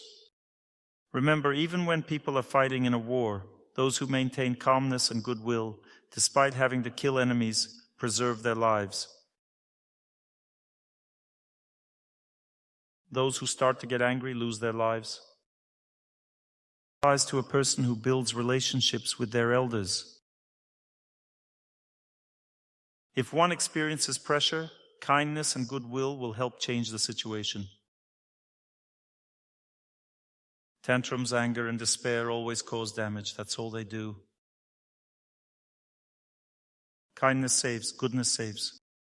Having a proper sense of self-worth is also a sign of victory over fate. If you are humiliated, you lose to fate. If you take pride in you, and if you feel calm and dignified, you win. Dignity means not being humiliated, not being elevated, but simply treating others normally, kindly, and calmly. This is called defeating bad fate always and everywhere. In all life situations, time is defeated only by kindness. That is why we repeat, I wish happiness to everyone. In Sanskrit, this prayer sounds like this, Sarve Bhavantu Sukhina. I wish everyone happiness. May there be kindness and peace on this earth. May there be kindness and peace on this earth. Sarve Bhadrani Pashyantu. I wish good luck to all living beings. May no one suffer. And when people, despite the military actions, despite the war situation, always pray in this way, I wish everyone peace, I wish everyone kindness, I wish kindness everywhere and to everyone, then the war situation diminishes. And if you wish for victory, that's also good, when you need to win. But if there is no war yet, then we only wish peace. Try to understand this. Otherwise there will be war. Therefore, in the family, we also wish only for peace, otherwise there will be war. Therefore, I always treat people kindly, even if I see that a close person is very, very wrong. Because the other option is war and destruction. The only other option is war and destruction. Therefore, I treat them kindly, but I don't lose myself, I don't demean myself, I don't take pride in myself, I simply treat them kindly. And then I destroy the evil influence of time. Because truly everything that happens around us arises under the influence of time. We are like puppets in the hands of time, you see. Countries are at war only because that's how time acts. When time begins to act differently, countries stop being hostile to each other. In 16 years, Ukrainians and Russia will no longer be enemies because time will act differently and everything will work out. Just watch. It takes that long? Yes, it can take a very long time. Everyone will think that peace is good. But now they don't think so, because that's just how fate is acting. Remember that when time acts in a certain direction, we should not be like puppets and think that we must behave this way and set ourselves up in a certain way. We must always maintain kindness. Then we become sober, perceptive, and intelligent. But kindness does not mean failing to fulfill your duty. If you need to fight, go and fight. Protect your family. Your wife may be simply very tired and tense.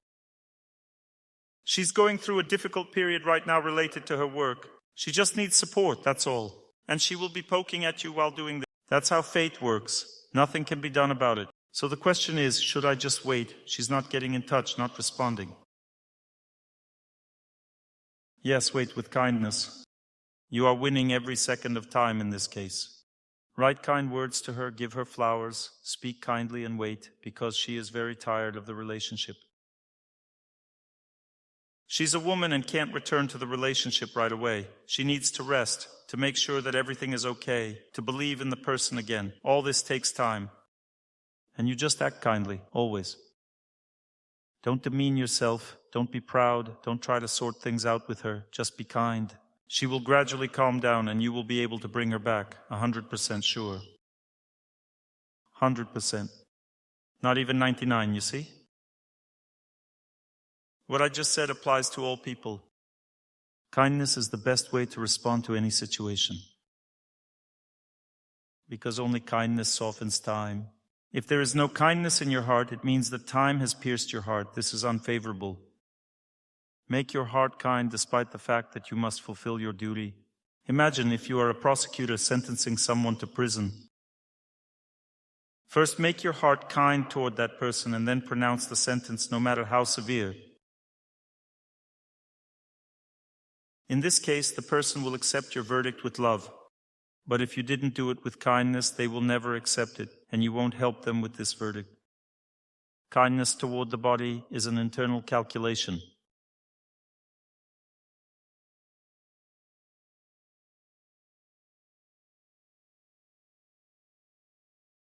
For example, if your body doesn't need to eat, you don't eat. If the body needs to move, you move. If the body needs to stay still, you remain still. If the body needs to rest, you rest. If your body needs to get up, you get up.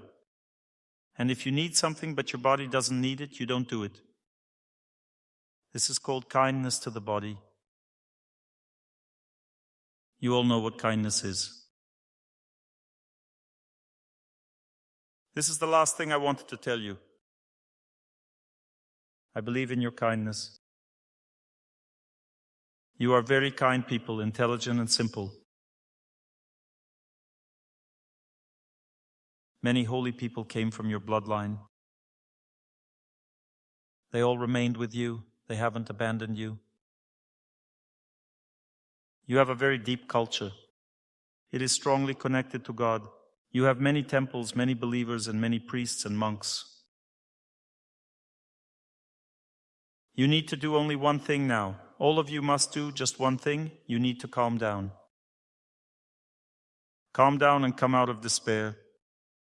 Accept your fate, calm down, accept your government, become kinder to each other, and everything will be fine for you. You will feel strength and growth, each of you individually. If you do this, there will be growth around you. And if you all do this together, then the entire country will begin to develop. Don't give in to panic and despair. Accept everything that God has given you. Live, develop, and you will see victory over your fate. You will rise in spirit. Now we will work on defeating the fate. Victory over fate lives in memory. It resides in memory. If you want to defeat your bad fate, you must learn to remember those who pray and forget about yourself. This is possible to do if you repeat something like, I wish everyone happiness, for example, but not the way you want to repeat it. but the way they pray. Try to understand this. You will want to repeat, I wish everyone happiness. This will not defeat your fate. And if you repeat, I wish everyone happiness with the memory of those who pray, then, in this memory, intelligence will begin to activate, which wins over fate. Learn this sound of memory. It sounds very deep. It is the sound of memory and the sound of the heart. This sound defeats bad fate. You see, this sound of the heart is the same everywhere and always. There are different spiritual traditions, there are different faiths, but always when a person defeats bad fate, their sound always resonates in approximately the same way. You must learn to recognize this sound in your heart. If you recognize it, it means you are defeating your fate. For example, a Jewish prayer. How does this sound that defeats bad fate sound? It resonates in memory and resonates powerfully.